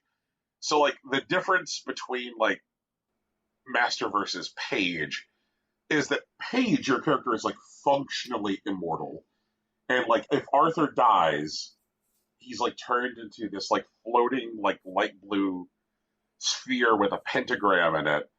And you have a few seconds to like find a place to put Arthur, and then he comes back to life. And he can come back to life earlier if you do something like press the jump or attack button. So like what that means is that there's like sections of the level where you are facing nothing more than just like traditional old school Ghost and Goblins bullshit, where you're like, okay, here's like 800 enemies which have this like pattern which are coming towards you, and like now there's also like wind which like is impacting the speed of your jumps and like the range of your jumps. And so like as these like enemies come at you with this like grid pattern where they're jumping, you're jumping, you can't like reliably jump between them because like, oh, this gust of wind means that like you're now getting pushed back during your jump, so you land on the one that you just passed, and so you get horse fucked. And like I understand that there is like a skill floor for this, that there are people who can play this video game, and for them this is like a insignificant task. They're like, all right, well I know that if on like every 8.5 cycles, if I jump here, then I won't land on one, Brian. Okay. You're just a plebeian. I know that those people exist, but like to make the way the game manages difficulty to like not either like change like enemy density or enemy behavior, and instead just be like, oh, that shit's the same, we just turn you into a blue ball every now once in a while, doesn't really seem like a way to manage difficulty. Like, and maybe it's just because I played it like right after playing Cyber Shadow, which is a game that like manages difficulty so well and then like invites the player to challenge themselves and then like gives them tools when they hit a wall. And Ghost of Goblin Resurrection is just like, memorize walls of bullshit, and then if you don't, be a blue ball. Like, what the fuck? Like, I don't want to be a tourist. Like, my goal is to not be a tourist. My goal is to engage what, like, obviously they think is fun. I want to have that fun, but, like, is this making any sense? It does make sense. Okay. Okay, so, and I guess the thing which is a real shame is that, like, everything about the way this game looks, I love. Which is, like, exactly the experience I had, like, as a kid. Like, I remember, like, buying Ghosts and Goblins and thinking that it was one of the coolest looking games. Like, I loved everything about the aesthetic of the world. I loved the vibe. I thought the way that Arthur jumped was, like, kind of silly and cheeky. Like, it was a cool looking game. And so, like, as soon as I started playing this game, I thought that this also looked really cool. Like, I was like, this looks neat. I love the way all the enemies look. I love the way the world looks. I love the way my character looks. I love his stupid little, like, boxer shorts with strawberries on them. Everything about the way this game looks sounds cool. Also, this game is the first application of the new Resident Evil engine running natively on the Switch, and it looks great. It just looks fantastic. Like, I am glad to know that, like, when something is designed from the ground up using the RE engine to run on Switch, that it's going to look good, and it looks good. And the music is fucking great, and, like, and that's where I guess I find the design of this game's difficulty to be so frustrating, because, like, I really love the world that they've designed. This is a cool space. Mm-hmm. I would love to spend more time in this space. I want to get the value that they see out of the difficulty. And it just, like, for me, the native difficulty of this game is an entirely vertical wall. Like, there is no incline for me to climb. It is a vertical wall.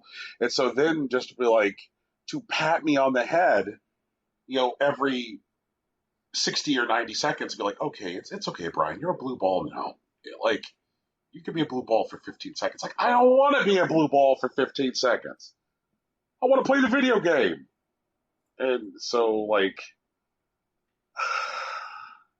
I don't know, folks. It's frustrating. It is. Mm-hmm. I've also been playing a lot of something called Spire Blast, which is a game that came out 2 weeks ago on Apple Arcade. And it is a block elimination game that occurs in a physical space.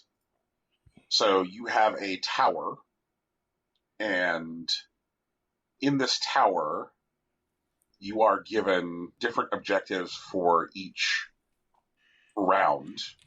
And it'll be like, your objectives can be like, eliminate blocks of like a certain color, like eliminate X many green blocks or eliminate X many purple blocks.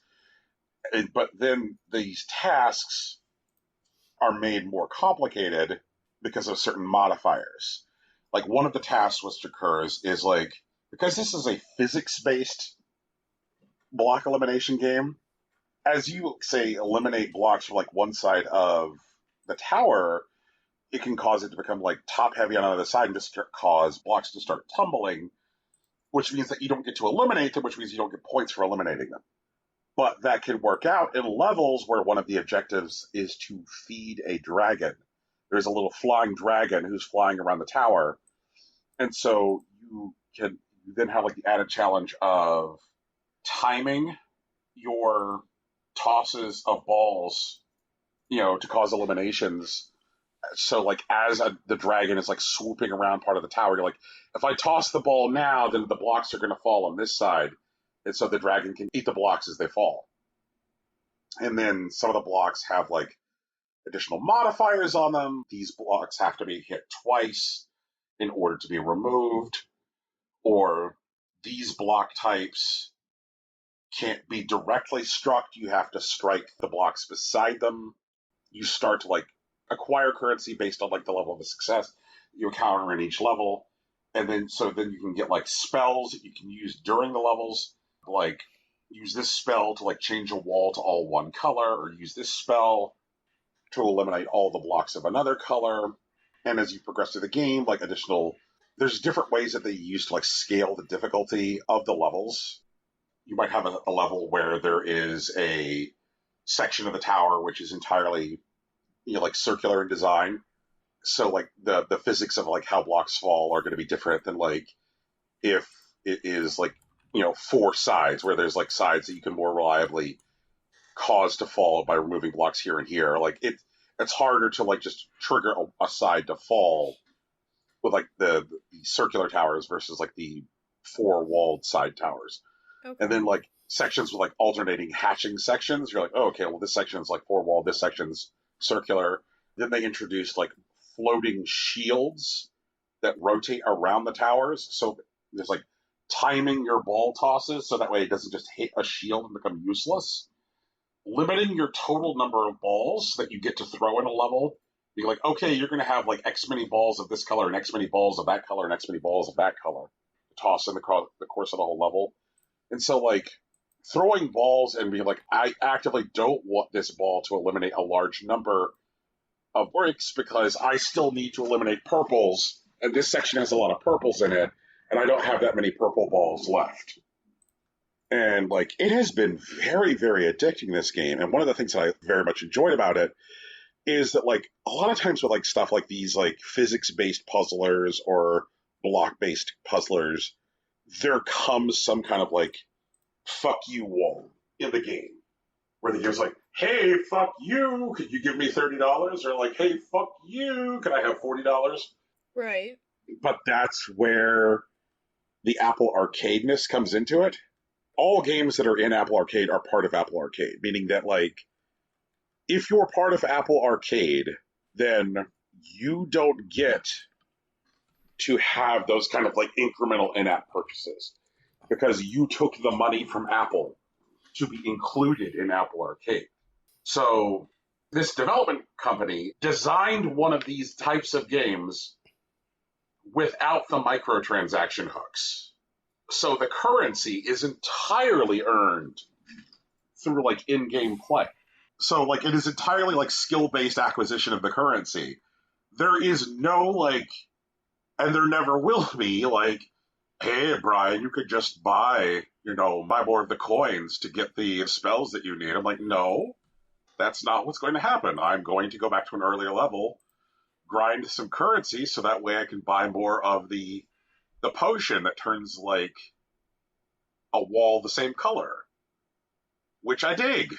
I just like knowing that there's no shoe that's going to drop, because of like where the game was. Like a lot of times when I dip into stuff on Apple Arcade, like I look for stuff which are what I would call like more traditional console or PC style experiences, because there has been a fair amount of that in Apple Arcade.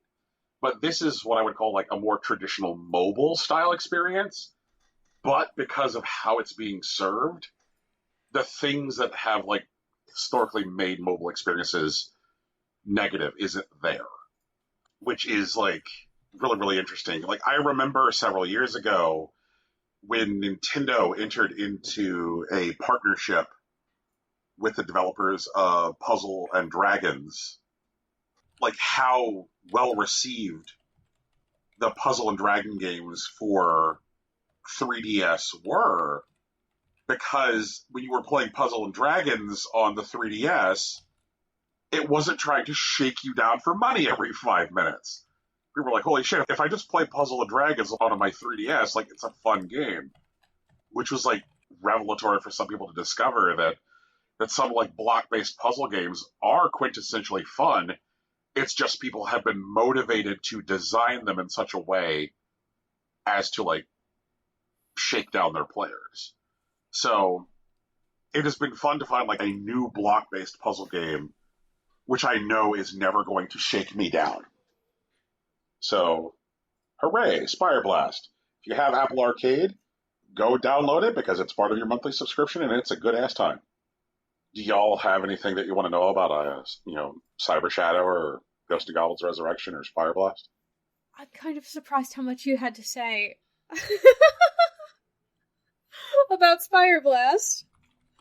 Honestly. Because, like, I was looking at it and I was like, I don't know if this is the kind of game that Brian's gonna have a lot to say about. And I was like, whoop, nope. Mm-mm. Wrong.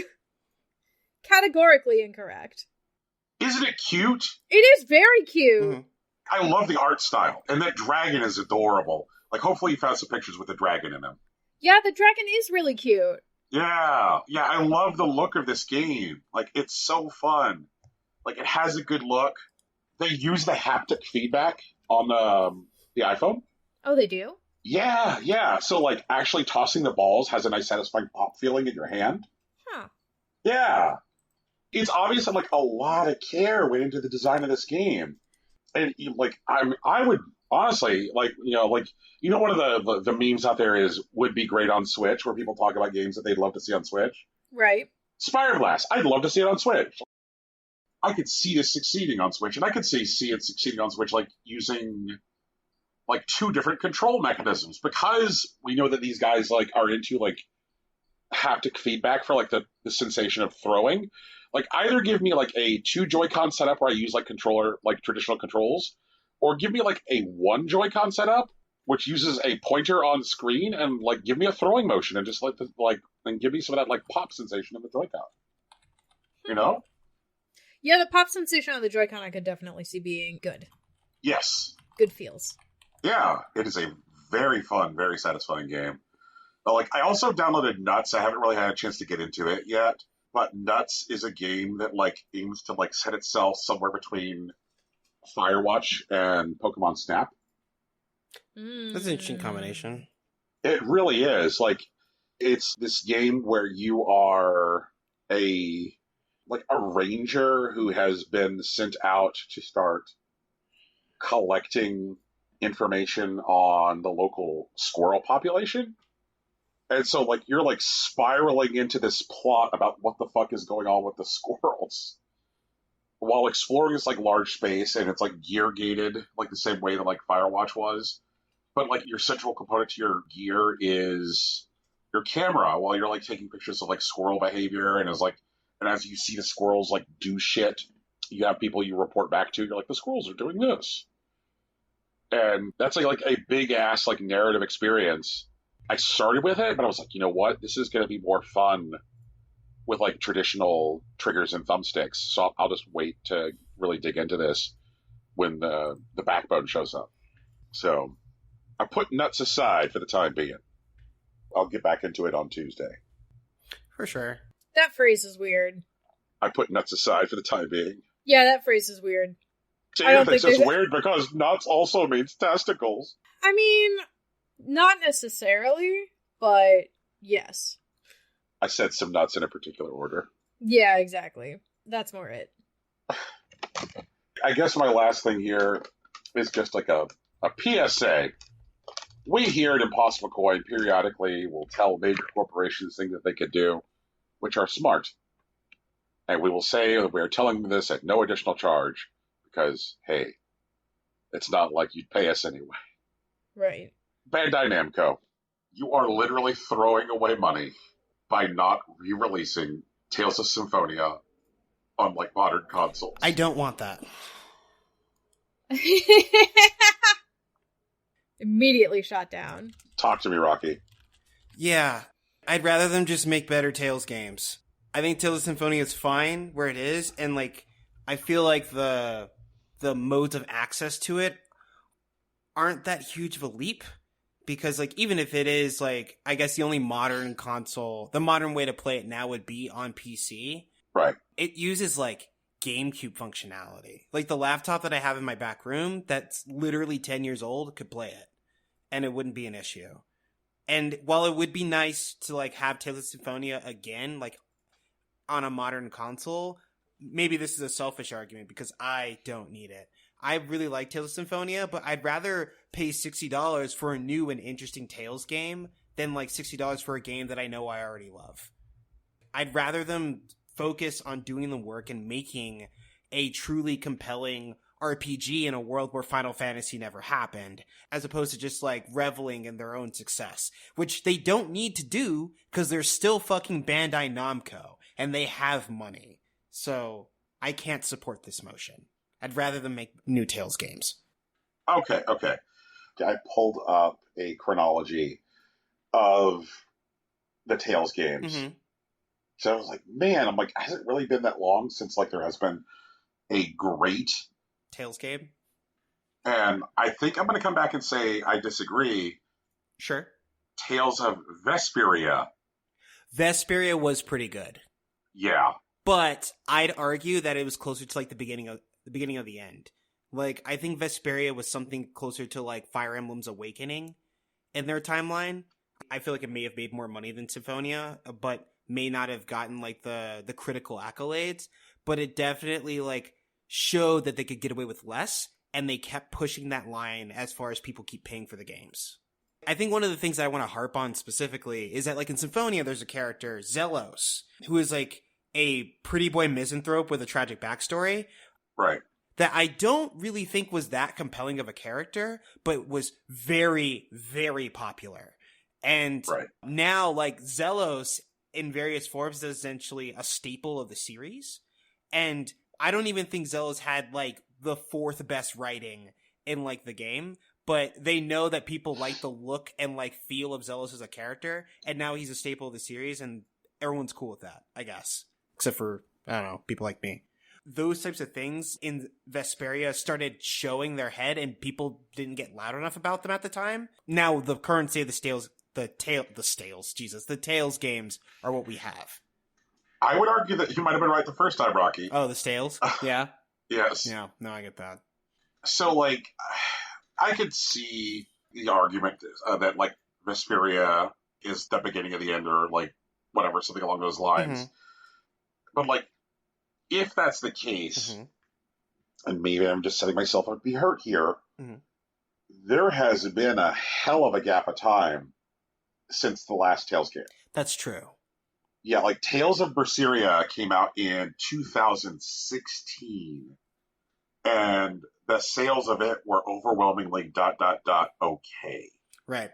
So obviously somebody somewhere with a fucking graph was like, maybe it's time to take a step back. So we haven't gotten a new Tales game since 2016, and like the next one that we're getting is Tales of Arise. Right.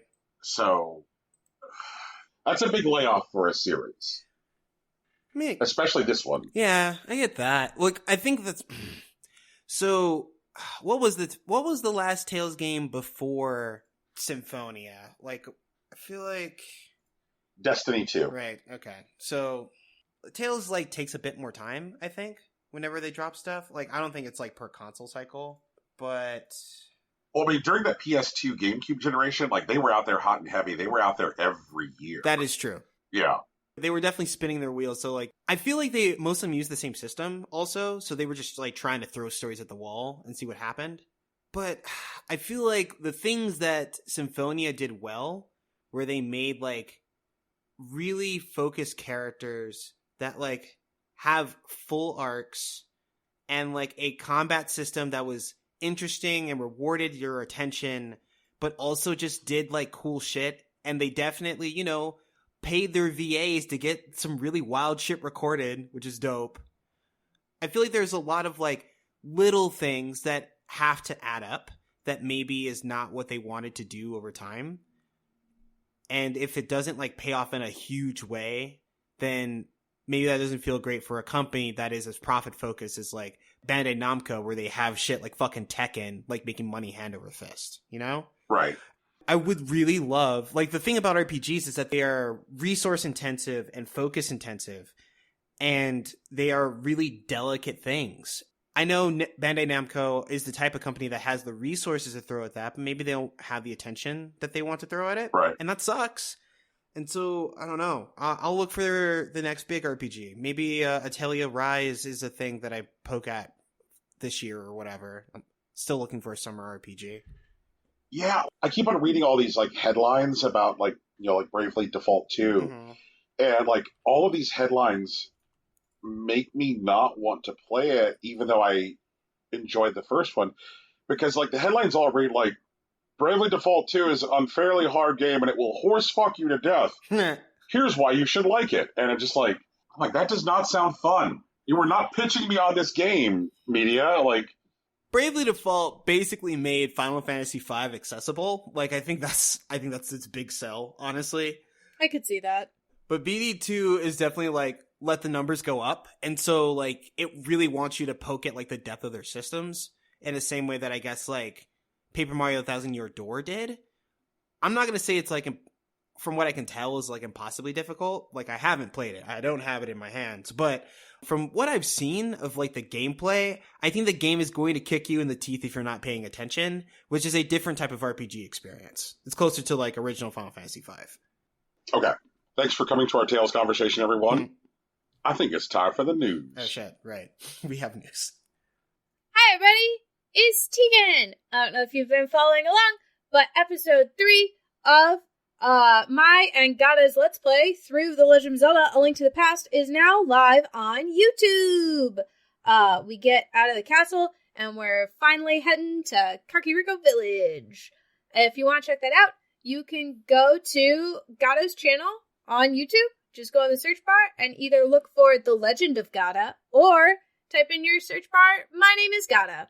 And it'll be the channel that comes up with a cute little chicken avatar.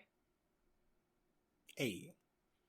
Hey. Alright, and now on to the news! Who has first story? So... Oh, you have first story. I have first story. It works out perfectly. It's like I planned this or something. Who knows how cool I can be. Genshin Impact. You know that game. Genshin Impact, that game. Mm-hmm. MiHoYo is going to give Genshin $200 million in ongoing development for every year. Okay. So, Genshin, remember, costs about $100 million to make, right? Mm-hmm. It's been out since September 2020, and so far it has made $847 million on mobile alone. It's the third highest grossing mobile game across the App Store and Google Play. Behind, like, Honor of Kings and PUBG Mobile. The president of development at MiHoYo, I think it's Kai Hayo? I'm not sure. Told Chinese publication 16p that they're getting a development budget of $200 million for every year that the project is going to be worked on. Right now, there are about 700 people working on Genshin Impact's alone, which is about 29% of MiHoYo's current total staff. And they're definitely putting their money where their mouth is here, because on March 6th, the Genshin Impact team did a detailed live stream about the 1.4 update, which is coming out on the 17th of this month. We're getting a new festival event, which is similar to the Lantern Rite Festival that just happened in Liyue, called the Whim Bloom Festival, which is going to be in Mondstadt.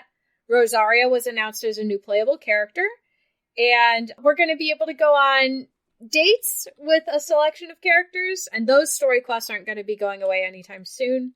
And also, they're doing some regular quality of life changes that are actually, I think, going to help a lot. They're upping how much condensed resin players can carry, and they're making it easier to find your co-op players, that kind of stuff. So it'll be nice. They're really taking the time to listen to what players of the game want and make those things a reality.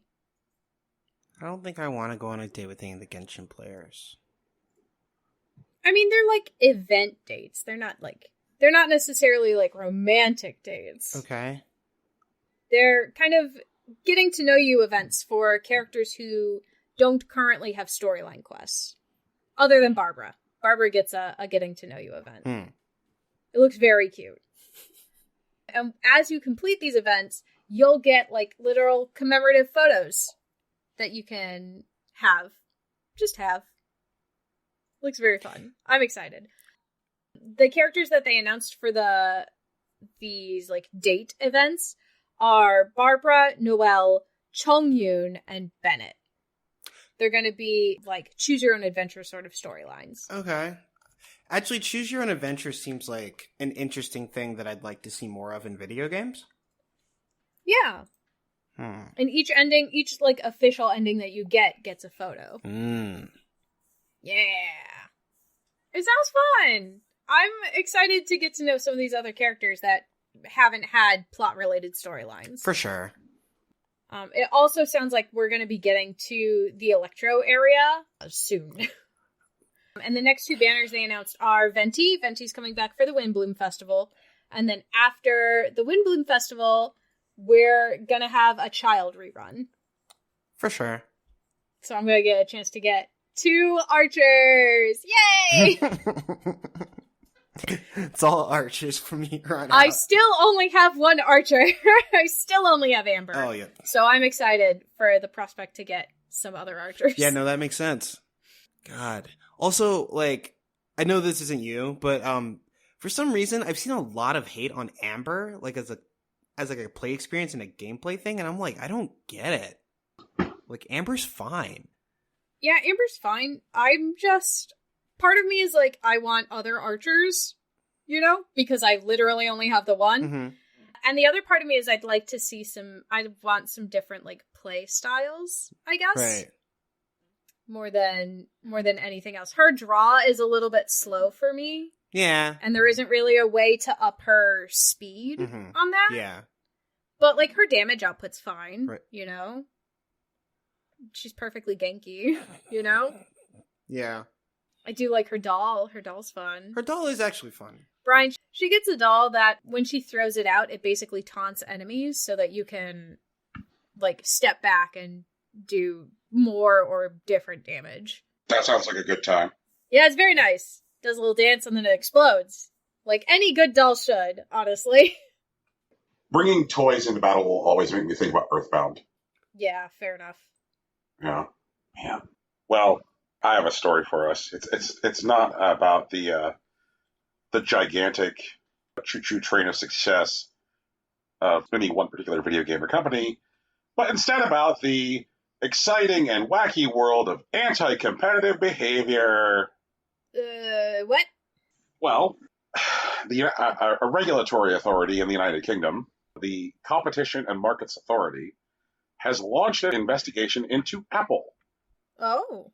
Over anti-competitive behavior.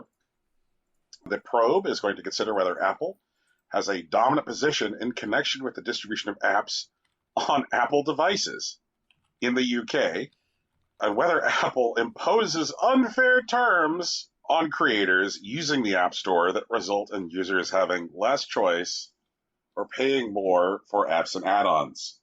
I tell you what, if they want to save some time, I could probably just answer this for them. The answer is yes. Yes, these things are true. Mm-hmm. A quote from the CMA says, and I tell you what, my brain is broken because every time I just see the initial CMA, I think Country Music Association. And so, like, I am glad these hats are concerned about whether or not the App Store is unfair. Like, hey, y'all, grab your guitars and harmonicas. It is time to deal with Apple. So here's our quote from the CMA.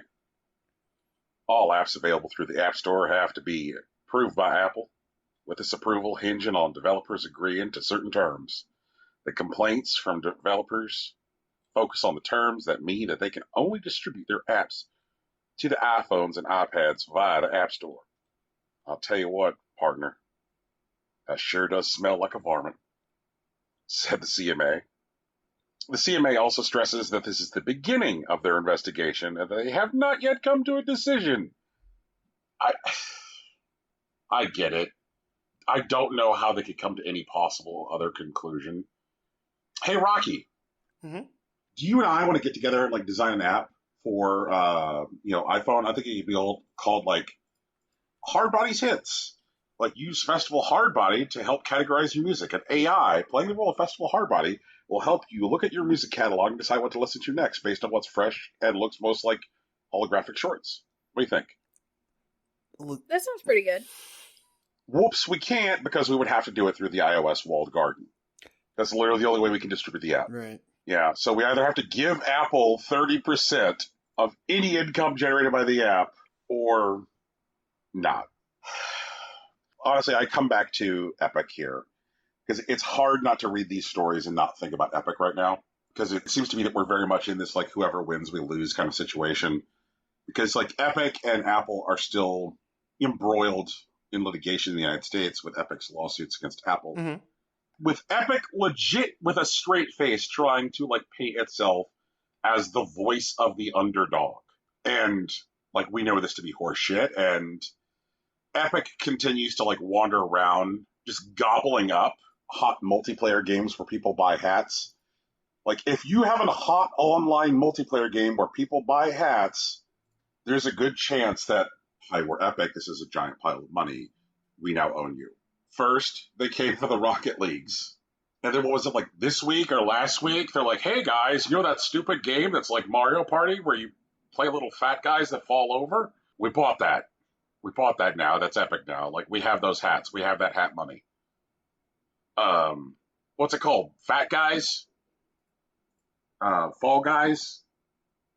Falling fat guys? I don't think I understand Fall Guys playing like Mario Party, but sure. Okay, but at least you know the game I'm talking about. Yes. I'm legitimately surprised that we have not yet read an announcement that says Epic acquires Inner Sloth. Legitimately surprised. Yeah, I mean, maybe. I feel like that's a ticking clock. Like, hey, everybody, we're Epic. We're just here to let you know that we want you to have more fun, and the best way for you to have more fun is if we buy Inner Sloth. So, thanks, everybody. Hold on. Give me a second. I'm not sure if Epic just straight up, like, let's say Inner Sloth says, no, we don't want your pile of money. We're doing fine the way that we are. I know there's only 4 of us, but we're going to keep making our game.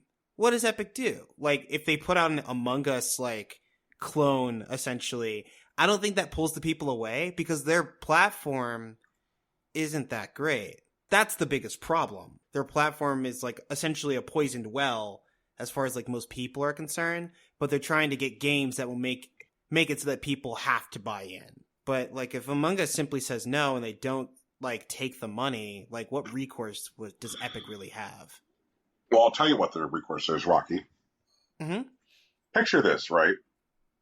Picture an existing video game. Okay? A game which is kind of like stale in its traction to acquire new users. A game which people might even be looking away from in like the mainstream media. It's like, oh, whatever, that game's not doing great, or it's only doing okay. And that video game, all of a sudden, is now a battle royale with a flying bus. Epic didn't just roll out a new video game to compete with PUBG.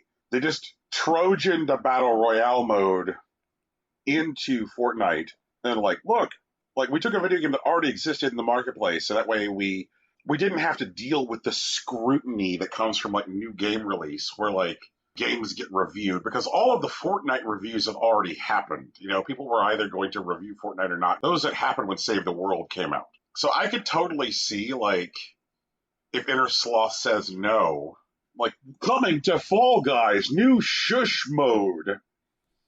Like, hey, who wants to play shush mode in Fall Guys? Where they just roll out, you know, like a werewolf asshole mode into one of their existing giant dominant multiplayer games. That's what I mean. Like, I am not confident that that will work. Because, like, Among Us is very successful for a few particular reasons. One, that it's simple. That gameplay doesn't ask like a lot of you, like in general, and there isn't really a lot like complex like on screen. It has a very simple, streamlined look to it. 2, that like while it does function as like say a third space, the same way that Fortnite has come to, and to a lesser extent Rocket League, I think that the act of like playing Among Us is about like the people that already play it. Unless, you know, Epic says like they want to leverage their position over another thing. Like, I don't think Among Us is flavor of the week. And even if it is, right? Like, let's say Epic puts out their own, like, Among Us clone or whatnot. Inner Sloth is still run by, like, 4 people. They got an inordinate amount of attention that they are obviously benefiting from. But, like, if they have less attention, that allows them to focus on a more bespoke product. Even if they, like, lose, say, like, 90% of their users, which I don't think they will, like that's still like a manageable community for like the staff that they have on hand. Like I don't think this like reasonably hurts them as much as it like lowers the amount of hype that adds pressure to what they're doing.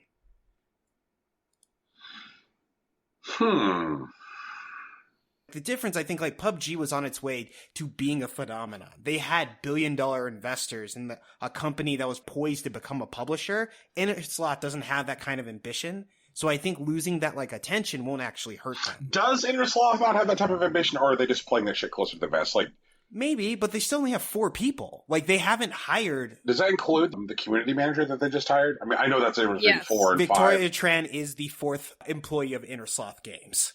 Okay. Man. I agree that it could be shitty if, like, Epic decides we want Among Us for us and we want to turn to this big thing. But if Innersloth just says, nah, all the attention is cool, but we just want to make our game. I don't think Epic really has the tools to take Among Us from Innersloth. I think they can make a thing that takes away that attention, and I don't think that's an entirely bad thing for Innersloth Games. Okay. I'm pretty sure I just got lost in the end of that thought, but just the end. Okay. So you're saying, like, if Epic epics Mm-hmm. and, like, makes a mode for, like, Fall Guys or Fortnite where you're like, hey, play asshole within Fortnite. Right. That, like, if that asshole mode in Fortnite pulls attention away from Among Us, that's good? No, that's not what I said. Okay. No, Rocky, that's why I'm asking for clarification, because I honestly got lost. Right. I'm saying that it's not necessarily bad, because when you exist in these hype cycles, your performance becomes less about how well you're doing something as opposed to how well you can handle the pressure. And if they lose hype, which will also directly translate to a loss of pressure that Innersloth is like facing, they will still be able to create a game that like serves their community base, which will likely end up being a bit more focused because they have to serve less people. What I'm saying is that like maybe they could be $1 billion company or like a major publisher making Among Us forever, but they don't have to be. And if Epic tries to like cash in on the fad, now all Epic has is the hype to juggle, which they can probably do. Right. But Innersoft can just continue making Among Us, which as far as I can tell, something that will make them happy. Epic pulling attention away from Innersloth isn't a problem, but I'm not defining it as implicitly good. Okay. All right. That's where I got lost. Mm-hmm. I think that the biggest problem that Innersloth has right now, and if Epic were to make a pitch to them, I suspect that the pitch that they would make is that you don't have the resources to deal with the security concerns that you have because of the hacks that they experienced going into the election for their Discord. That shit got pretty ugly, and it didn't last a long time, but it happened again in January. So that's what I think an Epic pitch would look like. Like, hey guys, you got hacked twice in the space of 4 months, and the second hack has now caused persistent problems for your game, in that, like, the hack the second time has distributed, like, persistent cheats, which you have been unable to get rid of. I think that's a pitch. I don't think Epic has a great case there, but sure. I agree that could be their pitch. Yeah. It's like, how can you guys focus on fun when you're too busy trying to close the back door? We'll give you the freedom to focus on fun, guys. I remain stalwart that Epic doesn't have anything that Innersloth actually wants. And I think the things that they could give them could be beneficial, but aren't necessary to the things that they're trying to do. Right. I agree that they have security concerns, but I don't think Epic is any more poised to protect them than, like, themselves, honestly. Right. And so, like, I don't know. I think they could try it. I hope it doesn't go through because I think Innersloth wants other things. Rocky, talk to me about mixed reality. Sure. This starts with a little bit of background. Microsoft debuted a new mixed reality platform, HoloLens, and it allows for essentially, like, they call it mixed reality because it's a combination of, like, augmented and virtual reality. The demo had, like, a person, like, handing things to, like, an avatar and, like, messing around with things like floating jellyfish. But at one point in the presentation, Niantic showed off an application, a proof of concept for the HoloLens that included Pokemon Go functionality, where you could have the Pokemon walking around you like you could on your phone, but you could interact with them using the HoloLens. You could, say, feed a Pikachu fruit or literally throw a Pokeball at a Pokemon and stuff like that. So fucking cool. It is so fucking cool. It's definitely still a proof of concept. It is very distant from consumer use, let alone something that I could reasonably call real. But the demo that they had run looks promising, and maybe we'll get something closer to the things that I had to believe that they joked about in the initial promotions of Pokemon Go, like the girl riding a boat along a river while she's like cheering on her Gyarados who's fighting a Snorlax belonging to a different trainer that's sitting in the middle of the bridge. Those may be real things that may happen in the future if this stuff tends to work out and like HoloLens isn't as goofy as it currently looks. As a whole, like HoloLens as a platform is kind of held back by the cost of like VR headsets and whatnot. Well, I mean, the thing about HoloLens that gets me is that there's the cost of VR headsets, and then there's the fucking cost of HoloLens, which is an entirely other class by itself. Right. I understand that like what HoloLens is going for is the kind of thing that like Magic Leap has been saying is their objective, which is why everybody like has been like Magic Leap is horseshit, because the whole point of like Magic Leap is that like Magic Leap claims it's going to do what HoloLens does, but for around $500. Right. Which is why everybody calls bullshit on it. Mm-hmm. And like, I get it. There has not been enough forward-facing instances where like Magic Leap has been shown to people to make it sound plausible. Right. You know, anybody who's gotten a private showcase has been like, yep, it seems real, but like, okay, where is it? Where is Magic Leap? HoloLens does all the things it claims to. Like, it's fucking insane. Right. But it's also $3,500. Yep. There it is. You know, like, that's insane. It is literally insane. Yes. If they say that, like, Pikachu's going to make me a martini, like, I have no doubt about it. But, like, it took me the cost of more than 7 Oculus Quest 2s to get to that Pikachu martini. That's a lot. Right. And people are already, like, timid about spending money on VR because people are not sure that the value proposition is there yet. Mm-hmm. While I'm convinced that the value proposition is there for VR, the question is the value proposition there for AR, you know? Mm-hmm. That's an entirely different question. Mm-hmm. We're seeing more active development for AR use cases happening on phones where people are just being asked, like, hold your phone up and look at the world and we'll, like, generate the objects into that space. Right. And you're not, like, at that point, like, eating $3,500 worth of cost all at once. Like, yeah, like, you can have more, like, tactile interaction with, like, a world with, like, a headset and, like, I know that, like, HoloLens has this kind of, like, knuckle controller. You slide over, like, multiple fingers at a time. Mm-hmm. So that way, like, if you're doing something like throwing a Pokeball, you can, like, have that sensation of, like, lift out of your hand. But, like, that is such a giant ask of people. It sounds to me like the technology is there, but the cost just needs to come down. Like, it's the difference between people playing Space War on a giant computer that occupies an entire room in 1961 versus, like, you know, people playing Space Invaders in an arcade in, like, 1979. Right. It took, like, years and years of reduction of cost of parts in order to make it truly viable for retail application. Well, yeah, of course. Like, I mean, that's what, like, they're essentially trying to say with, like, the proof of concept. Like, this is possible, but it's not accessible. It's not, you know, consumable. And maybe they're working on that. Like, I'm pretty sure they are, because it'd be stupid for them to not want to sell this to people. Like, hey, we got Pokemon and you don't. Eat shit, losers. Like, that would be a type of presentation, but I don't think that's what they're going for. It does make me want someone to try to create a monster training game for VR. Give me a monster training game to play on my fucking Oculus Quest. You know? Sure. I'd love to traipse about, like, the countryside and, like, pet my critters and things like that. Like, let me pet my critters. I want gloves with tactile feedback for my VR setup before I want a monster trading game. Because I want to be able to pet those little buggers, you know? Okay. So you want knuckle controllers. You want knuckles. Okay. Well, Tegan's And like, she's all in on full dive. I want a power glove. Okay.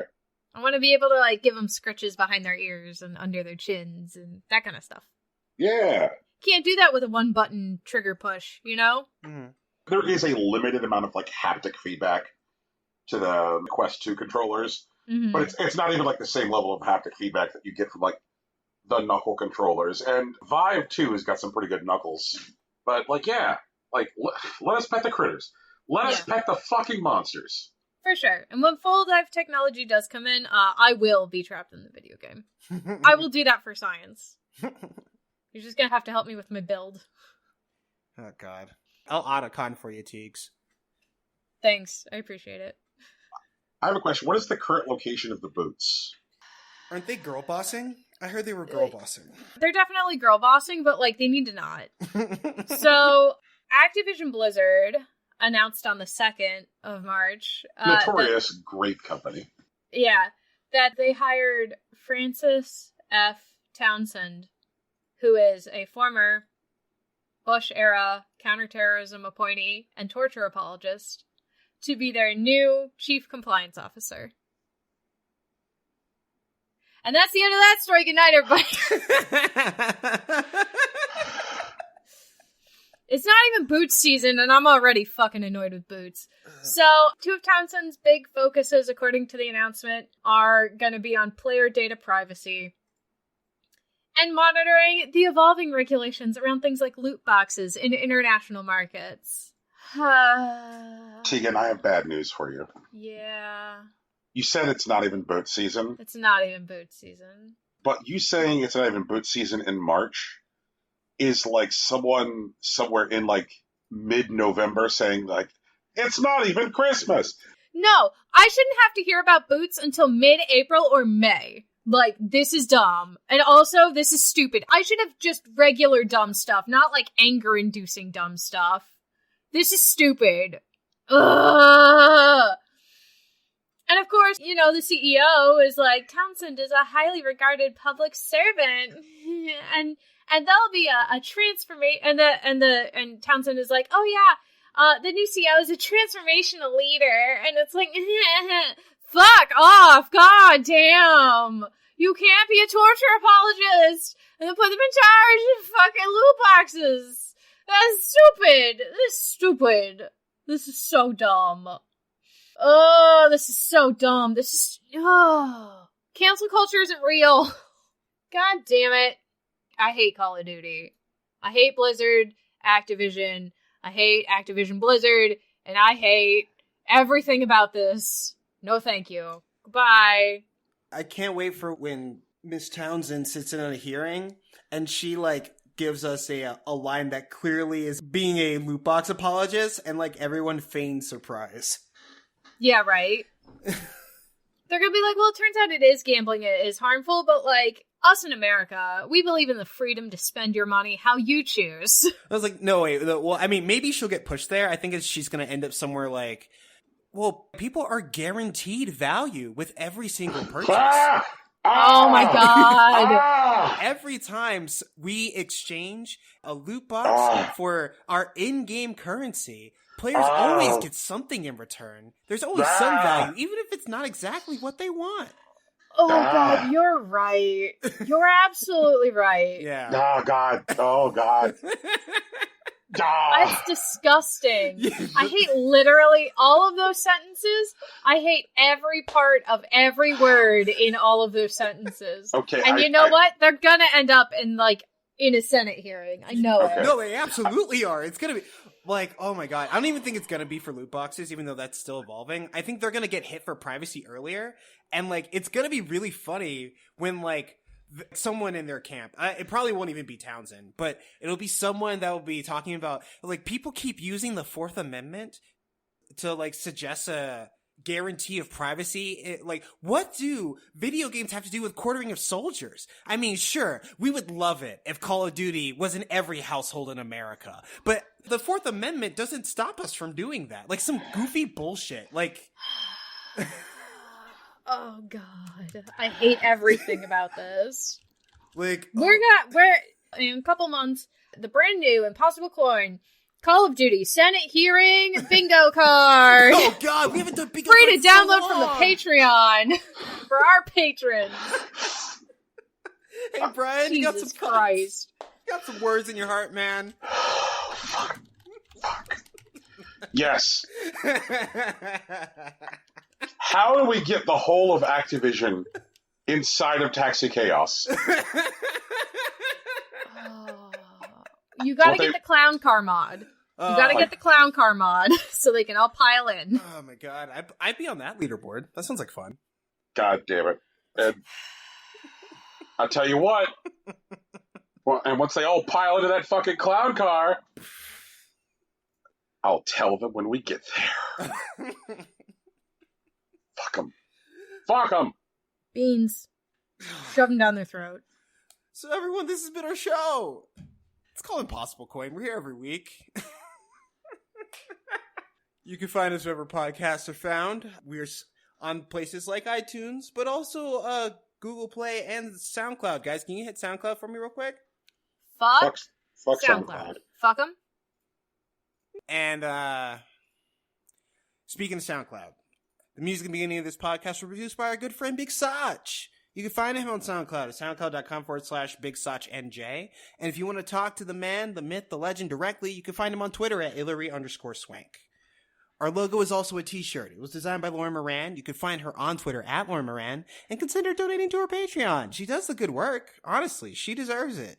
And speaking of Patreon, we have one of those too at patreon.com/Impossible Coin Podcast, where you will find our bonus episodes, our artisanal show notes, and also things like premium watch-alongs. The stuff that not everyone gets to see. You can find us on social media. I'm on Facebook and Instagram. Brian's on Twitter. Tegan's on Tumblr. It's all Impossible Coin. No underscores or dashes or anything weird like that. Please keep an eye out for any additional projects like The Legend of Gata that Tegan is firmly a part of. And that's us. That's the show. Yep. And we continue to be firmly against CryptoArt in all forms. Oh, yeah. Fuck CryptoArt. Yeah. Fuck CryptoArt. Fuck crypto loot boxes. Fuck cryptocurrency. Crypto loot boxes. Watch them make fucking crypto loot boxes. Oh, God. And I'll tell you when I get there. Brian, you gotta say the thing. Peace, I guess. Bye! Later.